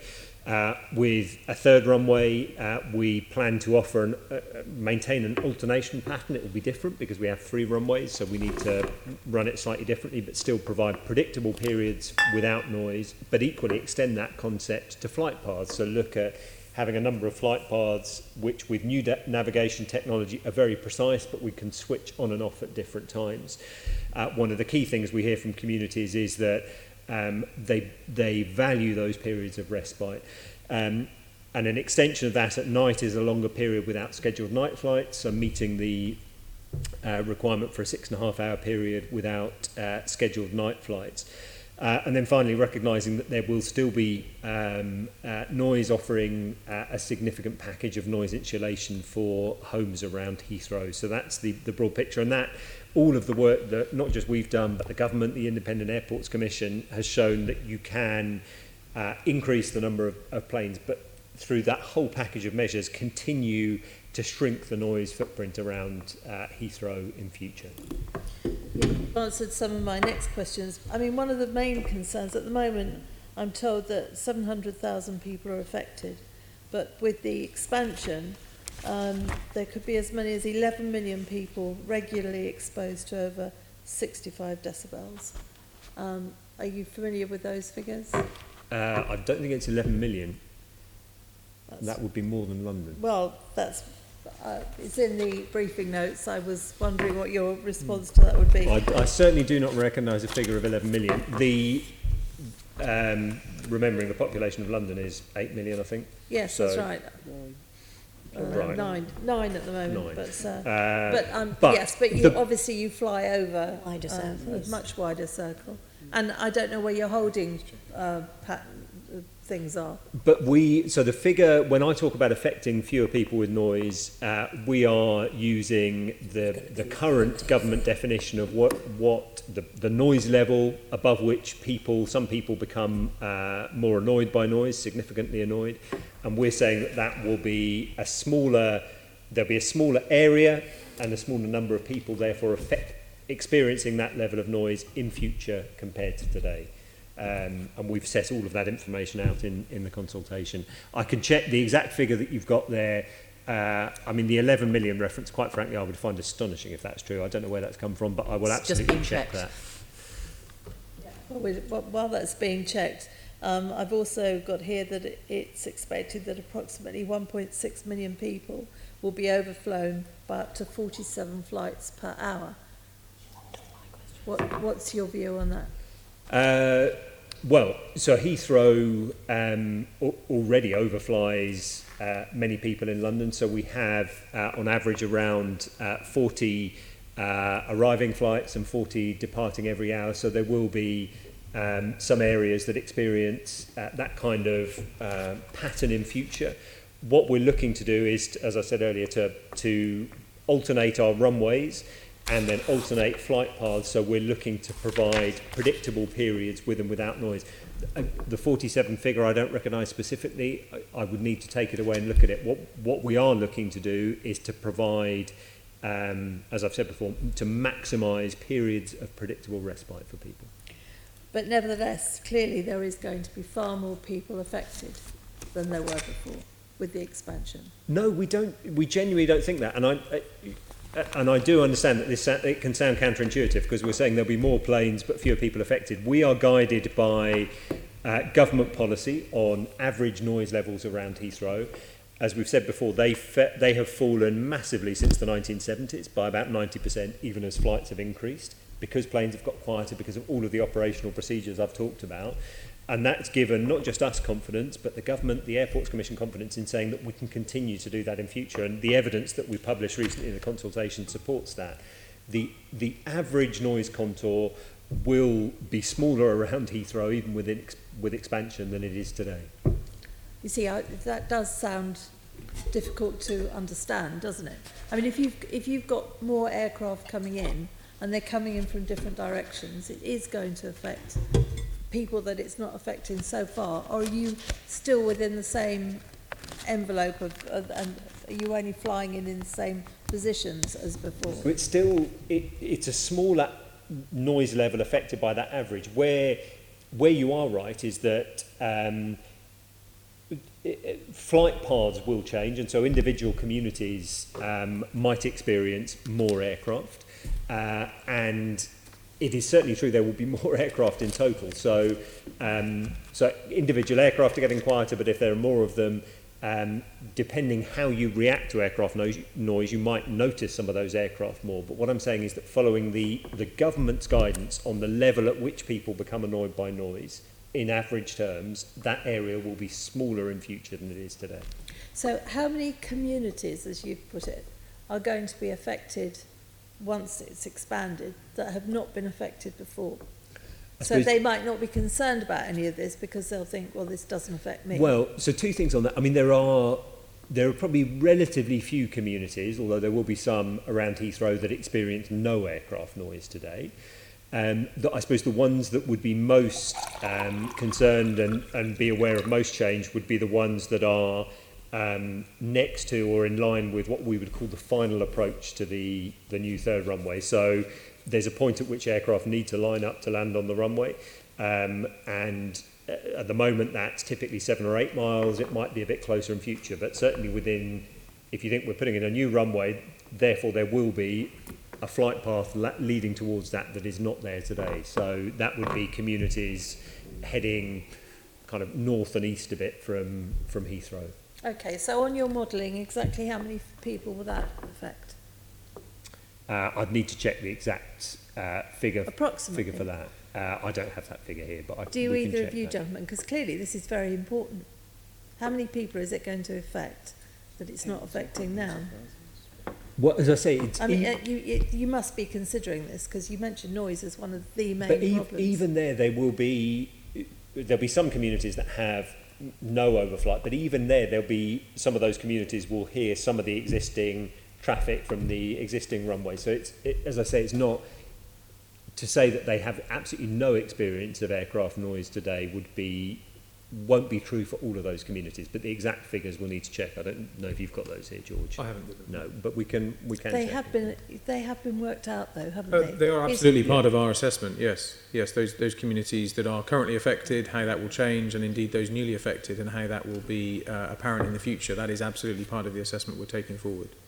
Okay, it's disappointing you haven't got those because clearly people that have no idea that they might be affected need to be informed that they might be affected, Well, and then they'll feed into any consultation. Well, through the consultation process, we're running over 40 events between July and September this year. We have run a significant advertising campaign to raise awareness of this. We have sent information on our plans to, I think, 2 million households. So there's been massive. We've done everything that we think we conceivably can, including a big social media campaign to raise awareness of the consultation. Okay, And we have so an if you ongoing sent dialogue. Sorry, just to add, we have an ongoing dialogue through our Community Noise Forum today, which Matt and I and others regularly appear at to continue to keep those people informed who need to know in the local community about our plans. Okay, so if you're sending to 2 million people, I assume it will affect 2 million people. Households. It's even more Are we people people or households that we've written? Unless we all live on our own, then that's going to be... The residential addresses in that context. But So just to be clear, those are people who may be affected by airspace change of some description, and that the government requires us to think of that in a very broad sense. So that's aircraft up to 7,000 feet from memory. Yeah. So that is, now that's not the same as saying that they will be significantly affected by aircraft noise, which is the point I'm making earlier. I was just making the point we have undertaken a significant amount of work to publicise the plans that we're putting forward. Okay, all right then. Susan, can I, just before you move on to the next bit of your questioning, could I just come back on the 11 million figure, which comes from a Greenpeace blog, and documents published by Heathrow earlier this year outline the possible flight paths airport officials are considering for the new runway. By overlaying these potential flight paths with population data, Greenpeace have found that more than 11 million people live within areas identified as at risk of flights at levels above 65 decibels, and that volume is comparable to the noise level in a busy office. So I genuinely do not recognise that figure. I absolutely understand the point about noise levels above 65 decibels. I can only repeat what I said earlier. I would be astonished if there are 11 million people exposed at that level. I'd like to understand the methodology Greenpeace used there, how they've taken and used the information. We will absolutely look at that, but I do not recognise that. We'll send you the link to that. Sorry, Leonie just wanted to come in briefly before Susan goes on. It's just on the point of respite, as one of the people who's sort of lived under, and I've got lots of constituents in Battersea and Putney who do find it very difficult with the flights coming in so early in the morning, and we've previously recommended that nothing should come into land in Heathrow until 7 a.m. Because we think the earlier flights do wake people up. Well, we know that they do, and they complain to us about it. Certainly me, and Tony Arbour, who's been on this committee, has also received a lot of complaints. Is there any chance of you moving it back to 7 a.m. so that there's proper respite, so that people can get proper sleep at night? Any chance at all? We are not proposing to do that. In direct response to the question, so we know that night flights noise is a big issue, but within that, flights at night we know are disturbing for people and have been a big subject of concern and complaint to us as well as to you, which is why we put forward the idea of a longer period without night flights. The Airports Commission recommended that. The government's ended up with a 6.5-hour period. So that will mean for some of the communities you talked about, where aircraft today could be scheduled or could be landing at Heathrow at any point from 4:30 in the morning. In future, that would be from 5:15 in the morning, so it will be later. But equally, having 3 runways means we have more opportunity to spread that noise and again come up with a predictable respite pattern for that time of day. And equally, actually, with new technology for aircraft to be able to follow different routes over London, to curve into the airport on their final approach closer than some of the communities that you've talked about. So, I mean, we've probably put more effort into thinking about that time of day within noise than anything else. So I am confident we'll come up with things that will be an improvement. I would say a significant improvement on where we are today, but I accept that for some people, unless it is, for example, 7 o'clock, you'll say, well, I don't recognise that as an improvement. Thank you. Susan, sorry. Right, okay. So, Paul, if I can ask you really, what are the biggest challenges Heathrow faces in preventing public harm through noise pollution? And what are your thoughts on the plans that we've just heard? Well, as I mentioned earlier on, I think it's very difficult to mitigate the scale of what's being proposed. And just to help you out with some of those figures that you asked about just a second ago, so it's the Transport Select Committee that said 325,000 people would be newly adversely affected by noise, and that's above the 54 decibel contour. There's a potential of 1.2 million people being above what's known as the lowest observable adverse effect level, so when noise is actually a disturbance of 51 decibels. And through an FOI request, we managed to find out that through CAA working that they've done on this, is that up to 2.2 million may be impacted in terms of an increase in noise from an expanded Heathrow. That's by 2050. So very happy to send some more information on those two, and hopefully that helps fill in some of the gaps. There's also around 500,000 people that will be significantly affected, so again above that 54 decibel level. Some of those will already be significantly affected, but effectively it's a doubling of the number of flights or the flight intensity overhead, and most of those communities are probably completely unaware of that at this stage. on noise specifically, when you start looking at metrics, it gets very difficult because at the moment we use what's known as an average metric, so it balances out the noise throughout a certain period. This has a sort of issue of hiding actually the number of flights that are overhead, and I think no matter how quiet planes are, even though there has been significant improvement since the 70s, as you would expect, I think we're not going to see that same step change. And certainly the fleet mix that Heathrow have got now is relatively new, so that's going to be around for the next 25, 30 years. That's not going to be improved again until we get to that next end of those life cycle of those assets. I think looking at the consultation document that's been put out, there's some really questionable and speculative noise performance characteristics, particularly in the terms of the improvements in decibel levels. I think the government recommended in their appraisal of sustainability for the MPS that there might be a sort of 1 decibel improvement per year. And I think Heathrow have gone way beyond that, and I've not seen any validation or peer review of those characteristics that can support that. And particularly the period between 2026 and 2035 when the third runway is supposed to open, there's been no noise assessments for that period. If there has, I haven't managed to find them in the sort of 20,000 pages of documentation. So to say that there'll be less noise upon a third runway opening, I think is not proven to be the case. In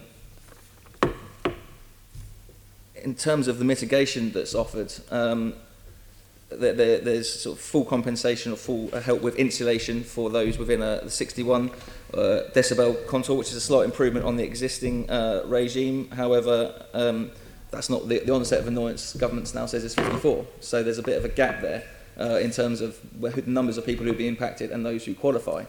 So I understand why that Heathrow want to do that, because it reduces the financial burden on them for having to do that, but actually there's huge numbers of people that will be impacted that will receive no support whatsoever. There is a scheme that they're proposing now to offer a £3,000 contribution to sound insulation at a lower level, but I mean the sound insulation could be vastly more expensive than that, and for many people it may stop them from even trying to proceed with that. There's also question marks that have to be raised about the length of time that any such mitigation measures would take to roll out. I mean, historically there's been problems, particularly with community buildings as well. And so I've seen in some there's been some discussion that could take up to 20 years for the whole number of properties who qualify under the new insulation measures to actually be fitted with these mitigations. So the runway could be built and they'll be enduring that noise pollution for a long time before they actually get round to being fitted. So. Also, one would hope that children play outside. Which is, thanks for the nudge on that, because there's a real issue for schools, not just in terms of the noise impact, but we found from the proposals at the moment, there's around 44 schools in the local area who are going to experience an increase in noise. That's around 25,000 children whose education will be impacted, and that relates as well to some of the health impacts, but there is evidence on this in terms of the exposure to aircraft noise, so it has impacts on cardiovascular disease, increases hypertension. In fact, Heathrow even identify those as impacts in their master plan. But also it can have an impact on children's educational attainment. So the Ranch study I referred to earlier on from 2005 shows that a 5 decibel increase in noise exposure can have a 2-month delay in primary school education, children and in their reading development. And currently at the moment there's 460 schools around Heathrow that are exposed to that aircraft noise above 54 decibels, which is the level at which they're significant in noise, so that can also have an impact on children's memory and learning. So I think there's a real issue there of how we address that. And I don't think really mitigation helps. I think they're going to knock down one school in Harmondsworth and just move it slightly down the road, but it will still be at the end of a runway. So in terms of the learning environment there, it's a real challenge. It's really difficult to see how you can mitigate against that, to be honest. And can you just confirm to me, did you say an extra 325,000? Would be newly affected by noise. People or households? People, I believe. Yeah, people. Okay. And what areas are they specified to be in? Do you have? I don't have a breakdown. It's very difficult to give a breakdown where those impacts will be, because we only have indicative flight paths, which are sort of in this envelope that's been designed, so it's difficult to ascertain. But I think there'll be areas that currently aren't overflowing that will get noise because they're having to move the flight paths. Obviously, areas that are on, as has been alluded to earlier, the approach path areas directly to the east and west of the runways will be hugely negatively impacted. So places just outside Hounslow, Hillingdon, Windsor as well, are going to have hugely negative impacts from the expansion. Okay. I mean, what do you think the effect of the nighttime respite period lasting from 11 till 5:30 will have? it links into what my colleague was saying. But Well, I think it's right that people find those early morning flights the most intrusive, and it seems from the information that I've seen so far is that particularly if Heathrow are able to implement the independent parallel approach and get some sort of quote-unquote early release of capacity with an extra 25,000 flights before they even start building a third runway, you're going to end up with a situation where those 47 flights I think we referred to earlier, a large proportion of those will come in that early morning period before 7 a.m.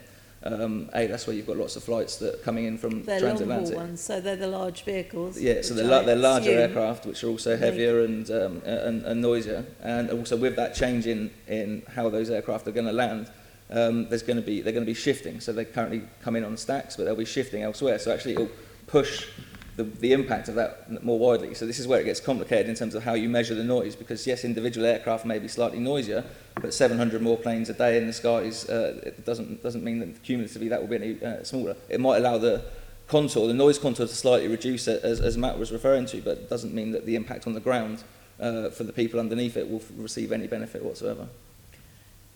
Thank you. Can I just ask, because I've not sat in any of these meetings before, so my colleagues may know the answer to this. When you stack, or before they come in, are you, because you've got another runway, are you going to be stacking over a completely different area, or will you keep to your own stacking areas? The idea actually is that with the combination of the new runway and the redesign of airspace, that actually we would not need to routinely stack anymore. So the stacking is partly a function of congestion at Heathrow. So in parallel to our plans, the whole airspace across the southeast, indeed across the whole of the UK, is being redesigned. And the idea is that improves the efficiency of the system in such a way that we would not need to routinely stack. There may be, I'll need to check on this in the airspace design, options for kind of stacking areas were they to be needed in particular circumstances. I don't know if we know that here, we can check on that, but the idea is to avoid routine stacking in future. Okay, just something you mentioned earlier, you said that a new approach would be to glide in more, which makes less noise. If you're gliding in more, doesn't that mean that you come down over a much wider area? No, at a lower. As opposed to doing that, if you're doing that, you'd still be coming in at the same or even a slightly steeper approach, but it's just the aircraft would need less power in approaching, so it's less engine noise. Doesn't it make the most noise though when it's just about to stop, when it goes into a reverse something or other? Yes, what we call reverse thrust to slow the aircraft down, but that's typically when it's actually landed on the airport, so most of that noise is within the airport. Right, okay. Chair, can I just, a very quick practical point. The session was in for me until 12, and we're chairing our Heathrow Community Noise Forum this afternoon, which I chair, so I'm going to personally need to leave bang on 12, but I think George at least is able to stay a little bit longer if you've still got questions. Yes, we've got a section on carbon emissions, yes, and then something on the consultation process, so right. If George can stay, that would be much appreciated. Okay, in which case I will bring in Jeanette. Yes, Matt, whilst you're still with us, I think it's a continuation from conversations we've been having over a period of time, and you were with us last year, weren't you? So if you like, it's an update from last year. That's the questions I'll be putting to you. But just before I start, could you just clarify for me, you talked about in the future, once you've expanded, there will be no need for stacking. Is congestion the only reason for stacking? You sound as if you'd be in total control. I would have thought that there are elements that you can't, even you, Heathrow, can't control. I know you're almighty and everything, but is it just congestion? So that's one of the drivers today. I mean, just to explain the whole airspace modernisation process, aircraft at the moment modern aircraft are very capable technologically, have got very good navigation systems on them, can fly by effectively satellite guidance in the same way as sat-nav in your car, but the the navigation, the basic structure of airspace and some of the navigation systems on the ground haven't caught up with that. They're still many decades old. So what's happening is a modernisation where the whole structure of airspace, and by the way, this isn't just in the UK, around the world is changing. One of the big goals of that is a much more efficient system. So, for example, and with air traffic control systems talking to each other more. So you wouldn't depart in your plane from somewhere in Europe unless you were clear that you could do the whole journey to Heathrow without delays, for example. And the sequencing would be much more precise. Can I say that there are absolutely no circumstances in which you might need to stack in future? I don't think I can today, and we need to check on the details of that. But the idea is that it is it's a kind of something that you would use in exceptional circumstances rather than something that's routine today. Yeah, no, because that's the experience of Londoners with Heathrow, isn't it? We move always from the exceptional to the everyday. Promises are made, and then for whatever reason, our lives and our experiences in terms of noise.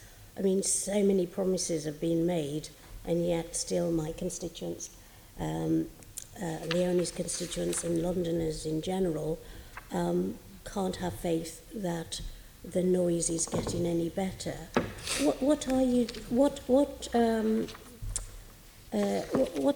are you doing with the other airports like City Airport? Last year you told us about joint working, especially about this issue about overlapping flight paths, because therefore the people underneath get both City and yourselves. Let me say a bit about that. Let me just respond to your broader point on promises and trust. I think I will have said this at this committee before, but I'm not aware of specific promises in relation to noise that we may be accused of having broken, but I have absolutely acknowledged in the past that as a company, historically, particularly in relation to saying we would never promote a third runway, we've said things that actually were not within our gift, that we shouldn't have said, and that I absolutely accept have created what I have openly referred to as a trust deficit for Heathrow. But that's partly why in developing these plans, we have put forward a clear structure where we are independently scrutinised and held to account by independent regulators like the Environment Agency, the Independent Commission on Civil Aviation, Noise and so on, to assure that we are meeting limits before capacity is released. And we genuinely would welcome your feedback on what we think are quite detailed proposals that we've put forward as part of the consultation on that. And if you think they could be improved or strengthened or look different, please do tell us. Specifically on City Airport, we are talking to City Airport. They did some airspace modernisation quite early in the UK nationwide programme. So they introduced some changes before Heathrow has modernised its airspace. And they have concentrated some flight paths. I understand that they are considering looking again at those plans and may need to do that. And we are certainly talking to them about how we can design airspace together to reduce some of those impacts. The other thing that we're proposing in our plans is, so at the moment at Heathrow we operate under something called a westerly preference, which means all things being equal, where we've got a choice based on the wind in terms of which direction we land, will tend to approach over London. And that dates back from a period where we were trying to avoid takeoffs over London when aircraft were louder on takeoff. But we think that's probably an outdated approach now. We think we should have what we're calling a managed preference. Rather than the westerly preference, we should have a managed preference, which would allow us to better balance the directions that we fly in. I don't think that would entirely eliminate the issue where there might sometimes be joint overflight where a plane's landing at City and at Heathrow, but it should go a long way to addressing it, and that's something that we plan to publish more details on. So we are, we're looking to do whatever we can, and I have talked regularly to the communities in South East London that do get that double. They can get arrivals at both Heathrow and City at the same time. Okay, so is this in conjunction with London City Airport, this move away from the westerly preference to this managed preference? Are you saying So we want to talk to both them. airports will move towards this managed preference? So that we're approach? talking about a managed preference for Heathrow, but we are talking with City about how do they operate and how can we both manage our operations to reduce those impacts. I mean, we're independent airports. We're not run by the same company, but we do think it's important we work together. No, but you were working together, and you said last year that you were doing a joint study, particularly looking at the impact over Dulwich, or in the Dulwich area. Have you finished this joint study? So we've done, from memory, we have done some monitoring of noise levels in Dulwich. I'd need to check the details on that. But the basic problem is a well-known one, which is, as I've said, that in certain wind conditions there can be arrivals from which come over London to Heathrow, but are also coming in the other direction into City Airport, which means there are dual overflights. So that won't be solved overnight in terms of a study, but we are looking at how we can manage flight directions differently to avoid that issue. Okay, it's 12 o'clock. Which of your colleagues will take over from you? Well, but I think both Tony and I will stay. George and Tony between them are well placed. Apologies for that. So if this study has been concluded or has reached some sort of position where you can share your findings, then can we see what's coming out? Yeah, absolutely. And generally with anything like that, we share it with our community noise forum, and all of that information is public, but we will certainly share it with you. Okay. And again, as ever, because that study's been done in a particular area, have you come to a conclusion that there'll be merit in conducting studies like this elsewhere? Or was it just that particular area, the Dulwich area, and So the we do crossover paths? That particular issue of crossing over, I think, is a South East London issue, Right. just because of the location of City and Heathrow. But we do. We have a series of noise monitors which are at fixed locations around Heathrow. We have a series, and we've significantly increased that number in recent years. We have a series of mobile monitors that we move around to monitor noise levels in particular communities as well. And all of this is shared with your consultation group? So Yes, the it's community noise information forum, indeed. that is available?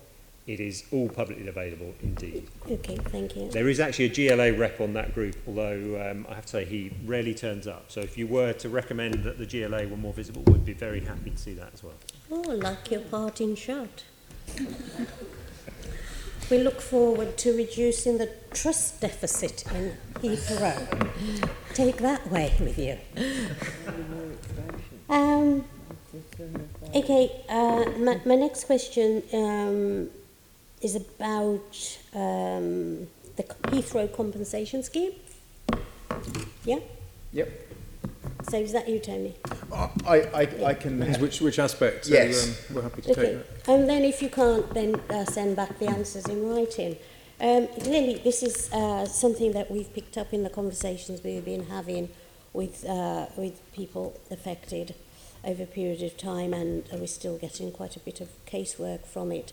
And just as I understand it, you currently have the Heathrow compensation scheme, but that is limited to basically the threshold for entitlement to any part of your package is really high at 63 decibel, where we're hearing that we can get impact at 54. So why was it set so high? So just to be clear, are you talking about noise insulation? So the package of measures that we're offering to insulate residential property, or are you talking about the... Within your compensation scheme. So there's the property compensation we're offering to those people who are in our compulsory purchase zone. So that's the Right. locations that are needed to expand the airport physically. Right. There's then the wider property offer zone, which is an area where we are also offering to buy people's properties and compensate them Right. at 125% of that property's value. Right. But we don't actually need that land for the proposed infrastructure works that we're taking forward. So that's the property compensation in very short summary. But then we also do have a £700 million allowance in our business plan for noise insulation.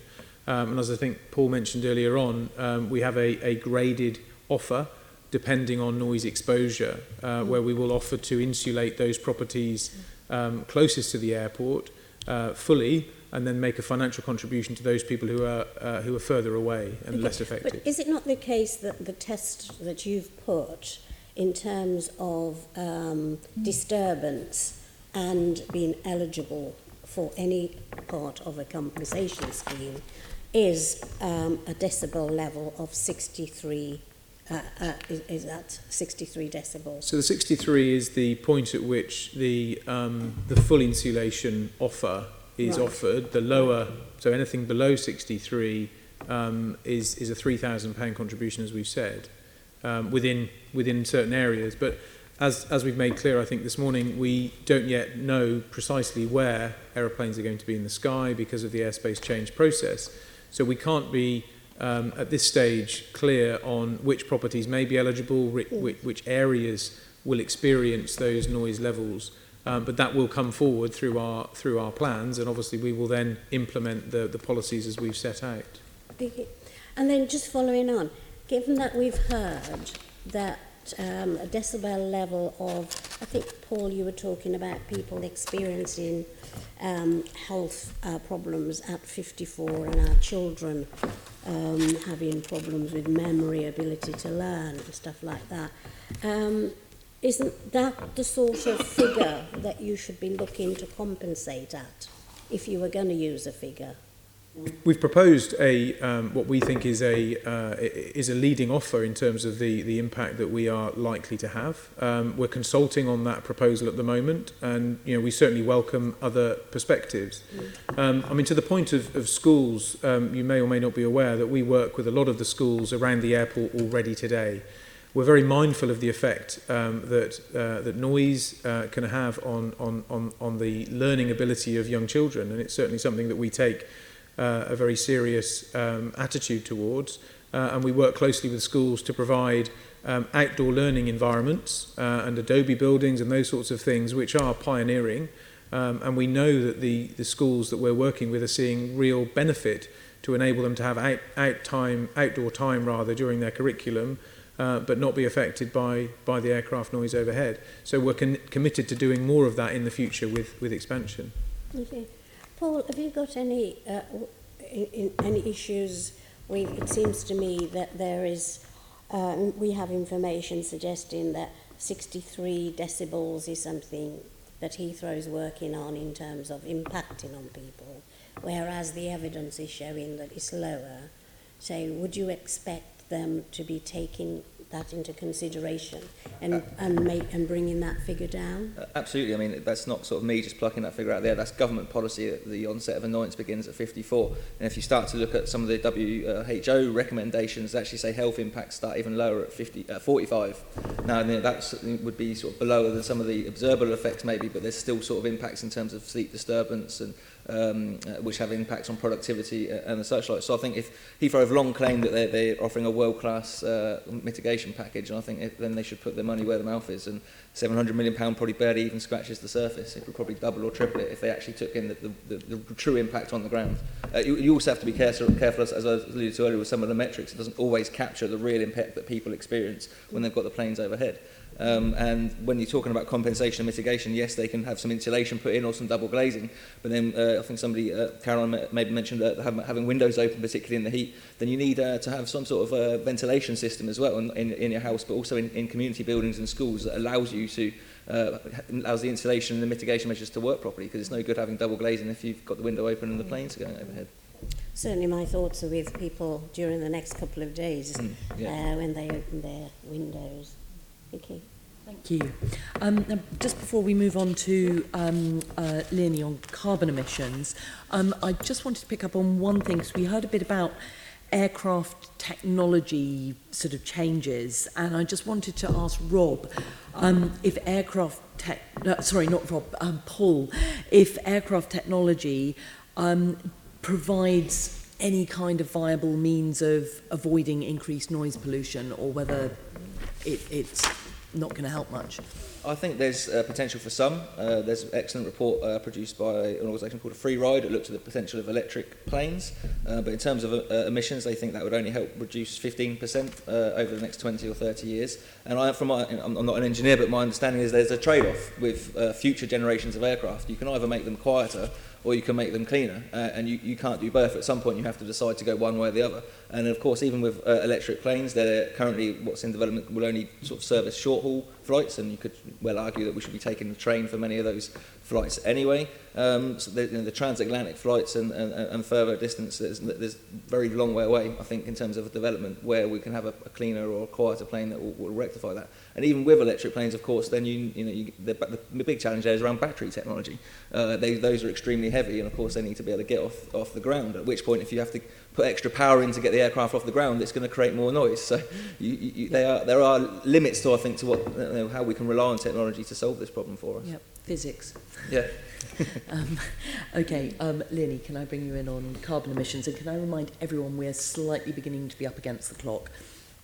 I'm just Holly has actually just sent me the information from the closest Breathe London monitor to Heathrow in Hanworth Road in Hounslow, and she says the current level, she's presumably looking online, it's at 62 milligrams per metre cubed of NO2. Now that sounds like a breach to me, sort of bringing it back to our previous discussion. And a lot of the things that were being mentioned. Could you repeat which monitor that one is? It's the one on Hanworth Road in Hounslow. You can probably go onto the LAQN and look at that live right now if you want. So I don't recognise that as being one of the monitors that's closest to Heathrow. So it's about 2 miles from Heathrow. Yeah, so we have a network, as Matt said, of 11 monitors that are within 2 kilometres of Heathrow, and it's those monitors that we've referred to in the performance terms. Okay, well this is on Hanworth Road, which is pretty close to Heathrow, so it would be helpful perhaps if you could comment on that perhaps later by correspondence, given Caroline has just said that we're up against it, but I think we can't cherry pick which monitors we look at. I think it's important that we look at all of the monitors. I agree, but I also think we need to consider the contribution that Heathrow makes in relation to where Heathrow is, and those monitors that are further away, by definition, the contribution Heathrow is making is decreasing. 2 miles seems pretty close to me. Okay, anyway, let's go back to talking about carbon emissions, which we have touched on a couple of times. And you did seem to be saying, I'm sort of using you collectively, as Tony, Matt and George, that dealing with carbon is something that's a national issue, and that you feel that some growth is compatible with carbon reduction, and that will include things like using fuel that's lower in CO2 and that sort of thing. But I wondered if you could give us an overall sense of your plans for carbon reduction, reducing carbon emissions, and therefore also limiting human impacted climate change. Well, certainly, and I'd actually make it very clear that carbon emissions are actually an international issue, and we have to have a national solution. And we're very committed to playing our part as Heathrow Airport, the only hub airport in the UK, a very significant transport operator in the UK. We have a very detailed and considered view on the carbon challenge. We know that the work that's been done by the Airports Commission confirmed that Heathrow can expand, and the UK remain on track and deliver its 2050 targets for overall emissions. And that hasn't changed in relation to the recent statements being made by government in relation to net zero. And the reason why we believe that is, and we touched on this a little bit earlier on, but I'll go over the same areas again, the way in which the industry is continuing to innovate, the way in which fuel burn is reducing per passenger, and technology, as we've discussed in terms of the aircraft that are flying today, they are far more fuel efficient and therefore emitting less carbon overall per passenger than they have been in the past. Okay, I mean, I accept all of that, but I mean, we've also noted that, and that's why you want the third runway, that the sheer number of flights is going to increase. Yeah. So isn't the innovation and the improved fuel burn going to be completely offset by having a larger number of planes flying into and out of Heathrow, and therefore won't that expansion undermine the UK's ability to meet the national net carbon commitment, carbon neutral by 2050, and also the Mayor's commitment to having a zero carbon city by 2050 in London? So we have to have a solution for the carbon problem that is across our UK PLC. Aviation has a role to play, but so too does surface transport, as we're well aware, and so too do many other businesses and industries that we rely on. When it comes to Heathrow and it comes to aviation, we need to remember that carbon is the enemy and not aviation. Aviation does a lot of good for the UK. We're heading out of Europe, and we need to make sure that, as Boris says, we can energise our economy. We will do that through the routes and the connections that Heathrow will bring. I'm fairly sure he also said something about lying down in front of the bulldozers to stop Heathrow expanding. Is has he changed his position on that? He's well known to have his views on Heathrow, but I think as he takes the responsibilities of Prime Minister forward, he'll recognise the national imperative, the national policy statement that was designated by Parliament, with nearly 300 MPs voting in favour of expanding Heathrow. But let me come back to the question. I mean, you know, we cannot, as Matt said earlier on, and we say publicly in our consultation, we cannot take forward an expansion of the airport that does not address and adequately meet the challenges of the environmental impact. That's what I'm doing in the work that I'm doing with Matt and Tony and others through the programme. And what we want to hear through the consultation is how we should be addressing the challenges in maybe a different way, or people bringing solutions to help us develop the right approaches. And just to say on sustainable aviation fuels, our industry is looking very, very hard, investing many millions of pounds of their money, particularly British Airways here in the UK, Virgin Atlantic, other airlines globally are very committed because they recognise that we need to address the carbon emissions that the industry is having and do so in a way that will change the industry. And I'm very pleased that the imperative of Heathrow expansion being done in the right environmental way will drive that innovation. And through environmentally managed growth, something we've spoken about on a couple of occasions already this morning, we can set out the framework that incentivises that and make sure that we are getting those sustainable aviation fuels into the tanks of the aeroplanes at Heathrow. I mean, that's an interesting point that you make about the incentivisation and having a framework so that airlines are incentivised, for example, to bring in the most modern airplanes that emit less and have a lower rate of fuel burn and are more quiet and so on and so forth. But bearing down on carbon, noise and also air pollution across the piece might then have an impact in terms of the planes being heavier, as people have been talking about in terms of batteries, so which might increase noise through perhaps the size of the planes and things like this.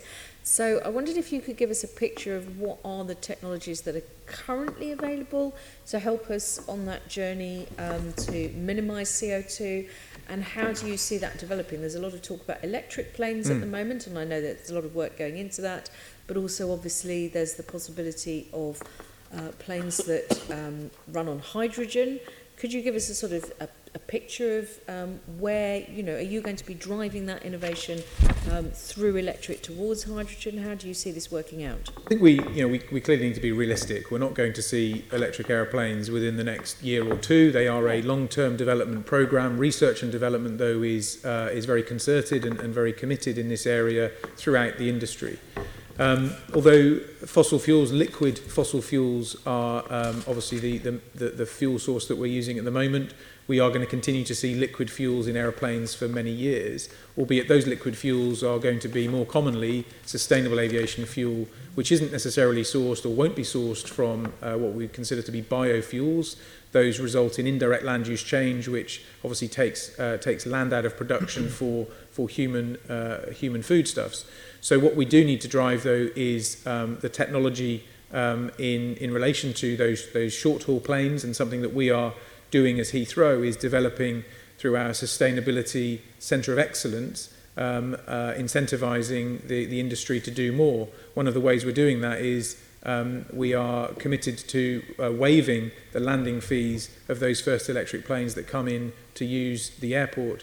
what we want to do through the expansion, through the influence that we have as a global leader in our industry and a hub airport in Europe, which has a very significant influence, we want to be making sure that if airlines want to come and take advantage of the increased capacity at Heathrow, they do so on the right terms, they bring the right aircraft and they operate those aircraft in the most sustainable way. I mean, I think one of the problems that I have with the whole of this discussion is that in Paris, that aviation emissions were not included in the Paris Agreement. If they had been, do you think that would be driving innovation faster? But also, what do you think the implications would be? Because one of the things that has been very strongly suggested to us by looking at the detail of this is that actually your expansion plans use up all of the headroom in terms of CO2. If everyone else is on a journey in the UK nationally to reduce CO2, with Heathrow expanding, even with innovative fuels and some electric planes and all the rest of it, you're still making UK PLCs emissions still continue to sit either at a very high level or at a too high level. I mean, doesn't really that rule out expansion? Isn't there a problem there? There's a bit of cognitive dissonance for me going on. We don't believe so. We need a very well thought through and considered national policy on carbon emissions, whether that be for aviation, or whether that be for domestic heating or other sources of carbon, which are very significant. Agriculture, I haven't mentioned. But I have very strong views on all of those as well, moving to heat pumps from fossil boilers, and how we run our agriculture, and indeed how we conduct our diets, and whether we should all be flexitarian. I'm not asking you about any of those things. I'm just asking you about the contribution in terms of the growth of Heathrow, and doesn't that sort of compromise us in a big way nationally? I don't believe so, and I mean the work that the Committee on Climate Change have done recently advising government will be updated in the autumn to specifically deal with aviation and consider how a UK aviation carbon budget would need to be applied. And quite frankly, as we said earlier on, our development consent order determined under the Aviation National Policy Statement will not be granted if we cannot demonstrate a credible way within our industry of adding capacity, and we're confident we can do that for some of the reasons I've mentioned today, but also others that we will share more. So what you're saying is it's absolutely completely predicated on being able to meet the carbon challenge. Absolutely, alongside air quality, alongside noise, surface access. Those are what we call the big four. I haven't talked about local biodiversity. I haven't talked about these other issues that are also very relevant to our plans. But we have a holistic and are detailing well the solutions, the mitigations that we are quite rightly being expected to deploy. Could you tell us a bit more about your climate change adaptation plan? So the airport already, as a piece of national infrastructure, has a very well detailed climate resilience adaptation programme. So we look at where our critical assets are, so where our power transformers are, our communication substations and those sorts of things. And what we are looking at in terms of expansion is making sure that our proposed infrastructure in the same way is resilient to the changes in climate and weather. So the runway, for instance, we've considered the optimum length of runway to enable respite, as Matt said, to continue to be a core offer of our way of operation, and making sure that we can operate that runway in the future to serve the bigger aeroplanes in a changing climate, obviously in weather conditions like today that we're going to see likely more of. You've talked a bit about working with industry and using a sort of the carrot and stick approach that we want people to move forward, but also using a bit of a stick there in terms of waiving landing fees for electric planes. Does that mean on the other side of that you might be increasing landing fees for dirtier planes? Yeah, so that's something we do today. I mentioned it briefly earlier on. Yeah. And to give you just a brief example of that, if you look at the fleet that United Airlines from the US bring into London now, that fleet doesn't include 747-400s. They're bringing A330s, the newest versions of those. They're bringing the 787, and the reason for that is because of the landing charge structure that we've established, and we are changing the way the industry views Heathrow. Okay, thank you for that, George. That's really helpful. I'm going to ask Cait, how effective, and you've just heard George, how effective do you think the measures presented by Heathrow are going to be in terms of particularly CO2? Okay, so I think that's a really important question that has come up a few times today about what responsibility Heathrow has and should have on this issue, as against what responsibility the government or the UN has. I think we would certainly agree that the government's approach to this has not been consistent. We're unhappy with the way that the NPS was put together. I think it's worth noting that there are no climate change conditions within the NPS on Heathrow's expansion, and that's therefore it's perhaps no surprise that climate change doesn't feature heavily in this scrutiny board that we heard about towards the start of the session that Heathrow is setting up. It's quite shocking, the idea that government is inconsistent. I mean, sorry, no, do continue. Certainly, we have our own kind of beef with the government on this. At the same time, I mean, I think it's important to recognise that Heathrow's played a significant role in shaping and continues to play a significant role in shaping the sort of political and policy kind of mood and framework around this. And I think the fact that over the last few years, Heathrow's regularly put out materials about how the third runway can be carbon neutral, the fact that the airport signed up to a coalition of business leaders calling for a net zero commitment in the UK in advance of that being legislated, for this kind of talk around waiving landing fees for electric aircraft. All these things, I think, help powerfully to create the impression that Heathrow's kind of on the ball with this climate change question, that politicians don't need to worry about it. Heathrow's got it in hand. And I think that the reality is very, very different from that. Sorry, so are you suggesting that there could be potentially an element of greenwash going on from Heathrow here? I'll leave you to draw your own conclusions, maybe. It is the fact that the UK is the biggest single source of CO2 emissions in the UK. It's a fact that, as Heathrow's own analysis demonstrates, emissions after expansion will be about 8 or 9 million tonnes higher per year than they would have been otherwise. And it's also a fact that the government's own forecasts consistently show that if Heathrow expands, then aviation emissions nationally will overshoot the maximum level compatible with the Climate Change Act, even under an 80% target, let alone the net zero target that we've moved to. On this question about the DCO, the granting of the DCO being conditional on Heathrow being able to demonstrate that it can handle climate change, this comes back to this line within the NPS that I mentioned earlier, which is really the most significant, the closest the NPS gets to putting a climate change condition on Heathrow, which is that the airport needs to demonstrate that expansion will not have a material impact on the UK's ability to meet its climate change targets and budget. It seems to us that the only way, well, there are two possible ways that Heathrow could try to make this argument. The primary one that they seem to have been developing in the consultation materials put out is that they're gambling really on a long-standing ambiguity in the Climate Change Act and claiming that emissions from aircraft using the airport shouldn't count towards the UK's domestic commitments on climate change. So that it's really only the airport infrastructure and emissions on the ground that will count towards those climate change budgets and targets at a domestic level.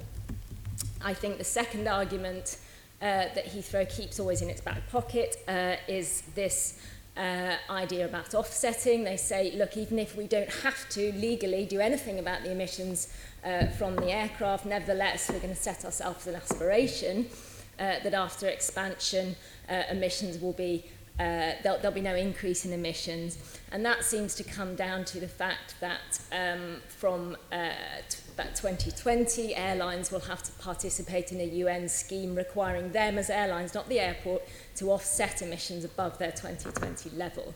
So those emissions will still take place, will still be released in the atmosphere, but airlines will be paying someone else to reduce their emissions to compensate for that.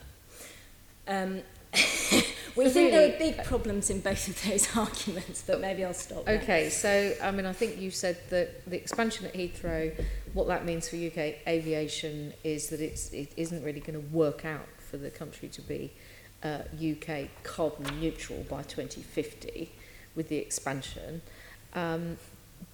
I mean, is there any way in which Heathrow and Gatwick are talking about bringing their second runway permanently into use rather than just having it as an emergency? Yeah. Is it possible for us to become UK carbon neutral by 2050 if Heathrow expands? And of course, I haven't mentioned London City expanding as well. Yeah. And Gatwick. Is it possible? We've seen no credible evidence to suggest that that's the case. I mean, we've talked, for example, about technology and electric aircraft. Let's just be very clear about that. Both the DfT and the CCC, they jointly commissioned some analysis on aircraft technology. They foresaw no electric aircraft this side of 2050. So, you know, this waiving of landing fees is not likely to be a cost that's going to hit Heathrow anytime soon. We need to get to net zero by 2050. The view of the CCC is to say there will still be aviation emissions at that point. You know, technology just can't get us there. To the extent that there are any emissions from aircraft at all, they'll have to be balanced by carbon removals. Technologies around that are complicated, expensive, uncertain. It's going to be difficult anyway. With expansion at Heathrow, you've mentioned Gatwick, others. The airports, I mean, around the UK are talking about significant growth. Stansted, there's a DCO application in to reopen Manston Airport. You know, this is happening all over the country. There is no way, we believe, that all those expansions can take place while including aviation, as we believe is the right thing to do, in our domestic net zero commitments, which is why it seems as though Heathrow is keen to argue, actually, no, those should be dealt with separately. They should all be done internationally. Our view is that it would be great if all countries of the world could jointly agree how to tackle this issue. The reality is, number one, that won't happen. Number two, that the way that the Paris Agreement works is to say, look, at least we can all agree on setting a temperature goal. It's up to individual states then to consider what their appropriate contribution is towards delivering that goal. The Committee on Climate Change has made very clear in its recent net zero advice that it considers aviation emissions should be part of our UK domestic planning, that they should in future be formally included in carbon budgets. There is no way that I can see that Heathrow can expand while meeting that recommendation. So we've just heard that the Committee on Climate Change is going to be looking at aviation. You just mentioned carbon budgeting or carbon budgets. So how would that work out then if we include Heathrow and aviation emissions generally in our domestic carbon budget? How could that work? Well, so the way it's worked so far is that while they're not these emissions are not formally included in carbon budgets, those budgets have been set kind of with a view to aviation being included in future. I think the government have always kind of effectively agreed with the CCC that aviation has to be part of the picture in future. It's just complicated to work out how exactly to account for those emissions in the short term, how to allocate them appropriately to the UK and to deal with complications around emissions trading and this kind of thing. So the approach so far has been to assume that by 2050, aviation emissions will be no higher than they were in 2005. That's been the sort of modelling assumption that's been made. The problem is that that there's been no policy action to actually hold aviation emissions to that level. And we're now in a situation where, having moved to a net zero target, the CCC's modelling's had to tighten up around aviation. The total kind of allowance now assumed in the modelling has dropped to 31 million tonnes. The government's forecasts are very clear that aviation emissions on kind of current projections, which already take into account actually fairly ambitious technology assumptions, will be around 40 million tonnes by 2050. It's going to be really hard to reconcile, where we need to be on climate change with what's just likely to happen on aviation.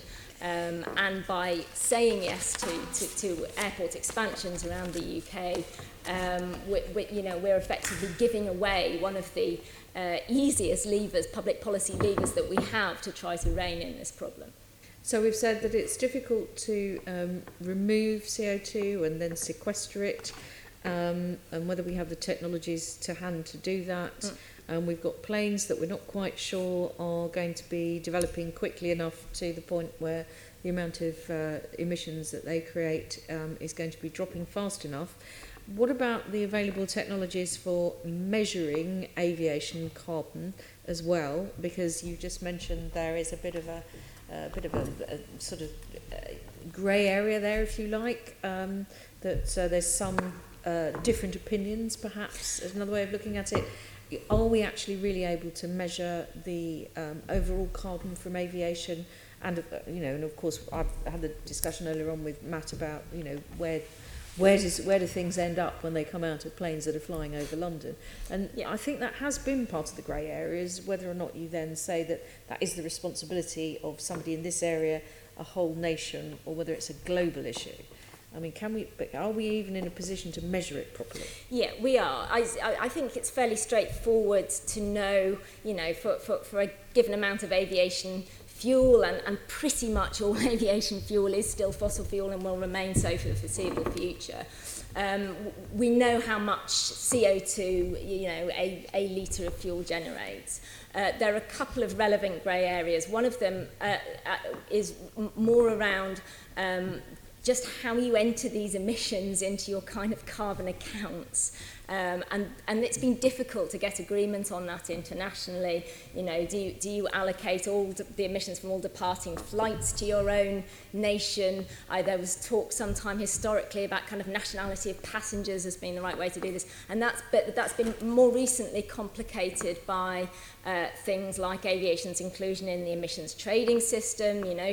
Should we enter the kind of net emissions under EU ETS in our accounts, and now talk about how we actually handle this UN carbon offsetting scheme. Are we going to allow reductions made under that scheme to count against our kind of carbon emissions? This is something I'm hoping that the CCC is going to comment on further, but they're all just questions of judgment that have to be made. It's not impossible to do these calculations. The other, just very briefly, so we are able to measure the CO2 from Heathrow expansion. That's the 8 or 9 million extra tonnes. Absolutely, Heathrow's done it. There's no discussion really about that. That's completely accepted that is what will come from. Well, the there will be an Heathrow. increase in emissions. We could have a discussion around whether we think the kind of technology assumptions and all the rest included in that are realistic or not. But it's a kind of not a bad approximation in our view. I think the other sort of just very briefly grey area that Jenny referred to briefly earlier is around non-CO2 emissions. We know that aircraft have an impact on climate change which is bigger than that of CO2 alone, but there is at present no policy measure for tackling those non-CO2 emissions. Thank you, that's very helpful. I'm going to pass back to Caroline. Thank you. And then that brings us to our final section of questions, which is actually about the consultation and the consultation process itself, which is obviously something that hugely affects Londoners that all of us represent. And, as Jeanette mentioned earlier, we all have people who are contacting us about being overflown, and then there's all the Londoners who don't know that they might be about to be overflown. So I'm going to hand over to Florence to start off on this section. Thank you. So we know that you've launched a consultation process and that's going to end 13th of September? Correct. That's correct. And your last range of events is the last week of August, so not quite ideal for a number of families and people who will be on holiday. Just wanted to ask on the consultation process for the expansions, do you feel that with what you've held to date, it's been thorough and accessible?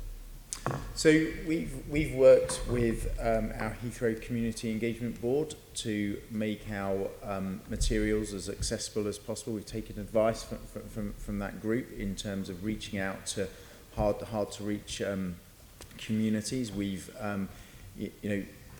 this is the latest in a number of consultation events that we've held. We had our consultation 1 last January. We held an airspace consultation in January of this year, and each consultation we're learning from the previous one and reaching out to new people. So we think that what we've got today is a very comprehensive consultation. That the material that we've published, what the feedback I've had is around the quality of the feedback that we've quality of the consultation materials. For some people it might seem too much, but we felt it better to put more material out to the community than less. The events that we've held so far, I think we've got 43 events in total, have been well attended, and they run throughout the summer. So there are many opportunities for people to engage in the consultation, whether that's online, in person, or via some of the document inspection locations as well. In terms of the documents that you said that you've released, do you feel that for some people who want to try and find out the key things that you're proposing, it may be buried because there is just so much information there, almost information overload? So what we've tried to do is roll up the information into non-technical summaries as well. So we've tried to pitch the documentation across a number of levels. So if you do want the detail, you've got the opportunity to go into the preliminary environmental impact assessment report as an example, or you could get the high-level summary if you want from the documentation. You could engage with the website, which again summarises. You can come and visit one of our consultation exhibitions where you can speak to one of our technical experts who are involved in the programme, to speak at whatever level an individual might want to engage in the consultation. I think the important thing is that we encourage as many people to engage in the consultation as possible. Can you expand on how you've worked and reached out to some of those communities who will be the most affected by the proposals, and how you've engaged with a number of the different interest groups? Yeah, I'm happy to answer that query. So just building on what Tony said, in terms of the way we formed the information and made it accessible, we've prepared a number, I think about 10, what we call local area documents. And what these documents do is talk about the scheme in relation to a particular community closest into the airport. So an example might be the Stanwell or Stanwell Moor community to our southwest. Similarly over in Hatton and Cranford in the east. And what those documents do is talk about what the scheme means in terms of the immediate construction, the longer term operation as well. So that's something that we've done specifically, which we think helps people in the local communities to understand our proposals. The other considerations are obviously speaking to these people directly. So we have events in those local areas, but we have been in dialogue with these affected communities for a number of years. And obviously through the airport's commission process, we ran consultation and engagement. We continue to consult and engage on whether it be environmental issues or community issues with both the communities as well as their local authority officers. So we have the Heathrow Strategic Planning Group established, which includes a number of the boroughs of Greater London, as well as those outside the GLA area. And what we want to do, and we are doing with that strategic planning group, is enable the environmental health officers or the public open space officers, the people in those official areas of responsibility, to understand our proposals in detail and have the ability to pick up the phone to the people in our team so that they can respond and directly and meaningfully engage. Because throughout this process, the development consent order and the examination ultimately that will come will look in great detail, and quite rightly, at how we have engaged, the issues we've identified, those things that have been told to us through consultation. We will have to recognise the way in which we've responded. And if we can't do that adequately, then we will be obviously criticised, and the overall planning permission will need to be, to be considered in that light. And that's the role of the examining authority. Yeah. Not to rehearse the discussions we had on air pollution, cars, passengers, surface transport and carbon. Are there any emerging findings from the consultation process that you wish to share or are able to share? In terms of where infrastructure is located, we've responded to concerns from local people about the relocation of the energy from waste facility that needs to be moved to make way for the runway. I mean, that was proposed to be in a location initially in the southwest corner of our master plan, and now we're taking forward the proposal with the operators of that facility for it to be elsewhere. Another example is in Stanwell Moor. I mentioned that's the local community which would be closest to the Southern Parkway, the consolidated car parking facility that we briefly mentioned earlier on, and the way in which that boundary treatment, if you like, the way in which the airport presents itself to the community physically, we're utilising the option to bring the rivers through that area to create the green loop and to create the buffer from the community to the airport, but at the same time provide much better connectivity for that particular community into the airport, as well as east and west to communities that surround it, something that isn't in place at the moment. Jenny, Cait, Paul, just in terms of the consultation, do you feel that Londoners are being properly consulted on the proposals before them? To talk about the whole of London, then no. I think the furthest east that the consultation events that they're operating, I think is Southwark, or there's not one in Southwark, Lambeth. So they haven't gone further east there, and there's obviously going to be implications from overflying, but also from the impact on surface access and for those boroughs. So I think there's a whole swathe of East London. Don't worry, I'll get emails from Lambeth and Southwark residents about this. That's been completely ignored. I think the sheer scale of it, you alluded to earlier on, I think it's difficult for even people who are campaigners that are on the ball with this all of the time to get through all the large volume of information. I think even if you just, it's all well and good having summaries, I think that's important, but actually then it just says that there will be significant adverse effects here, and that doesn't mean anything to anybody. And if you're looking from a particular community to understand, well, what's the impact on me or my house or my community, you're going to struggle to navigate those documents. I appreciate it's a massive infrastructure project, so it's difficult to simplify some of these things, but I think it's really difficult for the average person to be able to engage with it. Yes, absolutely, I agree. I think there's always a problem when there's an assumption being put out about the scheme going ahead. It's not like if or could be. It's like when it opens, when this. People, sort of feel helpless. They think, well, what's the point of responding? I think that's often a problem. The fact that we've got preliminary information, even if somebody looked at the air quality chapter, it's things like, well, there's this and this, but then actually we're going to do some more information, it might all change again, so, why would anybody sort of get that involved and that sort of thing? And I think there's still a need for people to understand more about the health effects of air pollution. Local people can't be expected to understand just what the situation is now, what would be legal or not. So yes, it's a huge problem. People are beginning to understand that air pollution is a problem, and kids and parents. But no, I think it's a massive deficit in terms of understanding and real engagement. Yeah. Anything you wanted to add, Kay? I don't think so. Maybe I'm trying very hard to stick to climate change, and just on that, maybe I could say that I think that there is going to have to be a public conversation about how we get to grips with the climate change and aviation challenge. Maybe citizens' assemblies, for example, are going to be a useful forum in which to develop that. I certainly think that the way in which the climate change impact of Heathrow has been presented has been very unhelpful and doesn't allow people to get a real sense of the scale of that. Thank you. I'll leave it there, Chair. Thank you. And finally, just to think about how you're going to be considering the responses that you get to your consultation. How are you going to ensure that you are giving proper consideration and attention to the responses, the many responses that I'm sure you're going to get?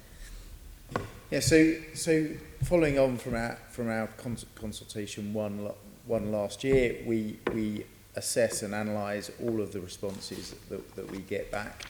They're coded, they're shared with the relevant expert teams, and then we work through them to see how we can better our scheme and how we can incorporate, or if in some instances we can't incorporate the comments, why we can't incorporate the comments. And that process is ongoing, and we've demonstrated over a number of years subsequent to each consultation how we've actually sort of adapted and changed our scheme to make it better on the back of feedback. So I think there's a track record that we've got of incorporating community feedback into our scheme. As part of our development consent order application, we have to publish our consultation report that sets out all those comments and how we've looked at the feedback, and that forms part of the evidence that we provide to the planning inspector in terms of why the scheme that we present at planning application is the right scheme to be taken forward. Mm-hmm. I mean, as a committee, we've made recommendations to you before that have not been taken up. For instance, on the importance of limiting early morning flights, and we suggested a preference for the first scheduled arrivals to be later than the current 6 a.m. start, and this hasn't been taken into account in the drafting of the expansion plans. In fact, you've got the first scheduled arrivals coming at 5:30 a.m, so even earlier in terms of noise disturbance. So if Londoners have the experience of recommendations not being taken up, how are they going to trust that their views are going to be taken on board this time? So we've got a very broad range of stakeholders that we're consulting with on expansion, and for as many that have one particular view, there are a range of stakeholders who might have completely the opposite view. But I don't think many Londoners are asking you to start flying the planes earlier. But we have an airline community who those early morning flights are very valuable to, and so what we are trying to do is, and we have a passenger cohort who want to fly and arrive into London at those times in the morning. Those are smaller, much smaller groups of people than the numbers of Londoners who are affected by the overflying and the noise. Do you weight the passenger community more strongly than the Londoners who are overflown? No, there's no weighting. What we do is we hear all the views and we look at the views that we get back and determine what is the appropriate scheme or element of the scheme to be taken forward that is in compliance with policy guidelines, legal requirements, and the opportunity to run a successful airport. We know that Heathrow is successful as an airport. It's successful because of the connectivity that it brings, and we've got to maintain that for the future. So what we try and do, and what we are doing with the consultation feedback and the engagement we do with individual stakeholders, is make sure we can determine what is the best scheme for London and the UK to be taken forward to planning application stage. So again, but the best scheme for London and the UK, so the UK's interests might outweigh the interests of Londoners. So this is a nationally significant infrastructure project. The airport's national policy statement has put that through set that out in Parliament, and within that document it sets out various requirements. If you take the night flight regime, the airport's national policy statement sets out a 6.5 hour window of no scheduled flights. So what we have done over the last few years is engage with the local community, our airlines, our passengers, and determine, what is the most appropriate window that we should be operating the airport. And we're landing on a balance somewhere between 05:15 and 05:30 at the moment. The thing is that I think if you were questioning Londoners, people would say they would much prefer there to be a longer period where there are no flights, because the impact on sleep of having, I have people tweet me first thing every morning when the first flight goes over. They live in Stoke Newington, and I don't know whether that's a Heathrow or a City Airport flight path, but people living under these concentrated flight paths are, their lives are plagued by this noise, and they really, want to have a gap. Do you think there's any chance that if every Londoner writes into you and says they want more respite at night, that you'll reconsider that? So I think that with expansion, that's exactly what we're providing. We are providing more respite than people enjoy today. With a third runway, we move flight during those early morning arrivals. Those opportunities wouldn't be available if we were stuck with 2 runways today. So that's an opportunity that expansion really does give to Londoners. And what we're trying to do at the moment is determine the right balance for all of the community, whether that's the UK community, the airline community, our passengers, and our local community, to get that right. We're not going to be able to satisfy everyone, unfortunately, but what we are trying to do is get the best possible scheme to take forward. Believe me, you could satisfy absolutely everybody if you didn't allow landings until 7 o'clock in the morning who lives in southwest London. Can I just very quickly, finally, how long are you going to be, what's the period for considering the responses? I'm happy to answer that question. So the responses are coming in now as we hold the ongoing events. They close, as we mentioned, the acceptance of those responses closes on the 13th, and we will take the coming months, probably towards the end of the year, to go through those in detail and ensure that we are clear on what we are hearing, and we will then consider how, as Tony says, how we alter our scheme and how we alter our plans for operating the airport, which we will then put forward as our application for development consent to the Planning Inspectorate in about a year's time, so next year. So that's the ongoing process that follows this consultation, the statutory phase of our work. Thank you. So basically, you expect to have kind of analysed everything by the end of the year? Yeah, roughly speaking. Yeah. Okay. So can I then finally bring myself to Paul, Cait and Jenny, and just, we heard a bit about trust earlier. Do you believe that Heathrow has established trust with the communities that are affected by this consultation? No. Who wants to go first? Jeanette sums it up. No. I'll answer for you, Yeah, Paul. thank you very much. I think Heathrow have done made considerable effort. They've recognised that the sort of historic legacy of broken promises, and they've tried to do a whole range of things. They reference the Community Engagement Board, but there's a distinct lack of trust still, because the Heathrow Engagement Board is funded by Heathrow, so people are naturally cynical of that.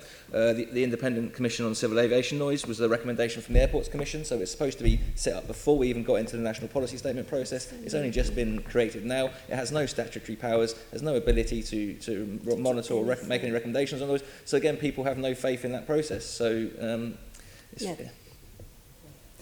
Cait, anything? I probably don't need to add anything. No, I think that I think on climate change we need to have a much more honest and transparent debate about the impacts than has been the case to date, and that it would be hard to feel any kind of trust towards the airport until that happens. Yeah. Jenny, do you want to? Yeah, I mean, absolutely. I think, all the things that are claimed will happen with expansion. Even we've just heard now how with expansion we could be more respite, but actually we could have a longer night time anyway. It's just that we have to constrain demand, and those we could have more video conferencing, we have frequent flyer levy, we can tax aviation fuel, you know, we can actually reduce the existing numbers and then, you know, have better nights as well. That certainly, yes, a better night's sleep for everyone would be extremely welcome. I'm going to bring the meeting to a close. I'm sorry we've overrun somewhat. Can I just ask the committee to note the report and the subsequent discussion? And to delegate authority to me as chair in consultation with party group lead members to agree any output arising from the discussion. Agreed. And can I ask the committee to note the progress on its work programme and note the topics agreed by the GLA Oversight Committee on the 1st of July Noted and agreed. For its meetings from July to October 2019. And the next meeting of the committee is scheduled for the 18th of September 2019 at 10 a.m. in the chamber at City Hall. There are no items of urgent business. And the meeting is over.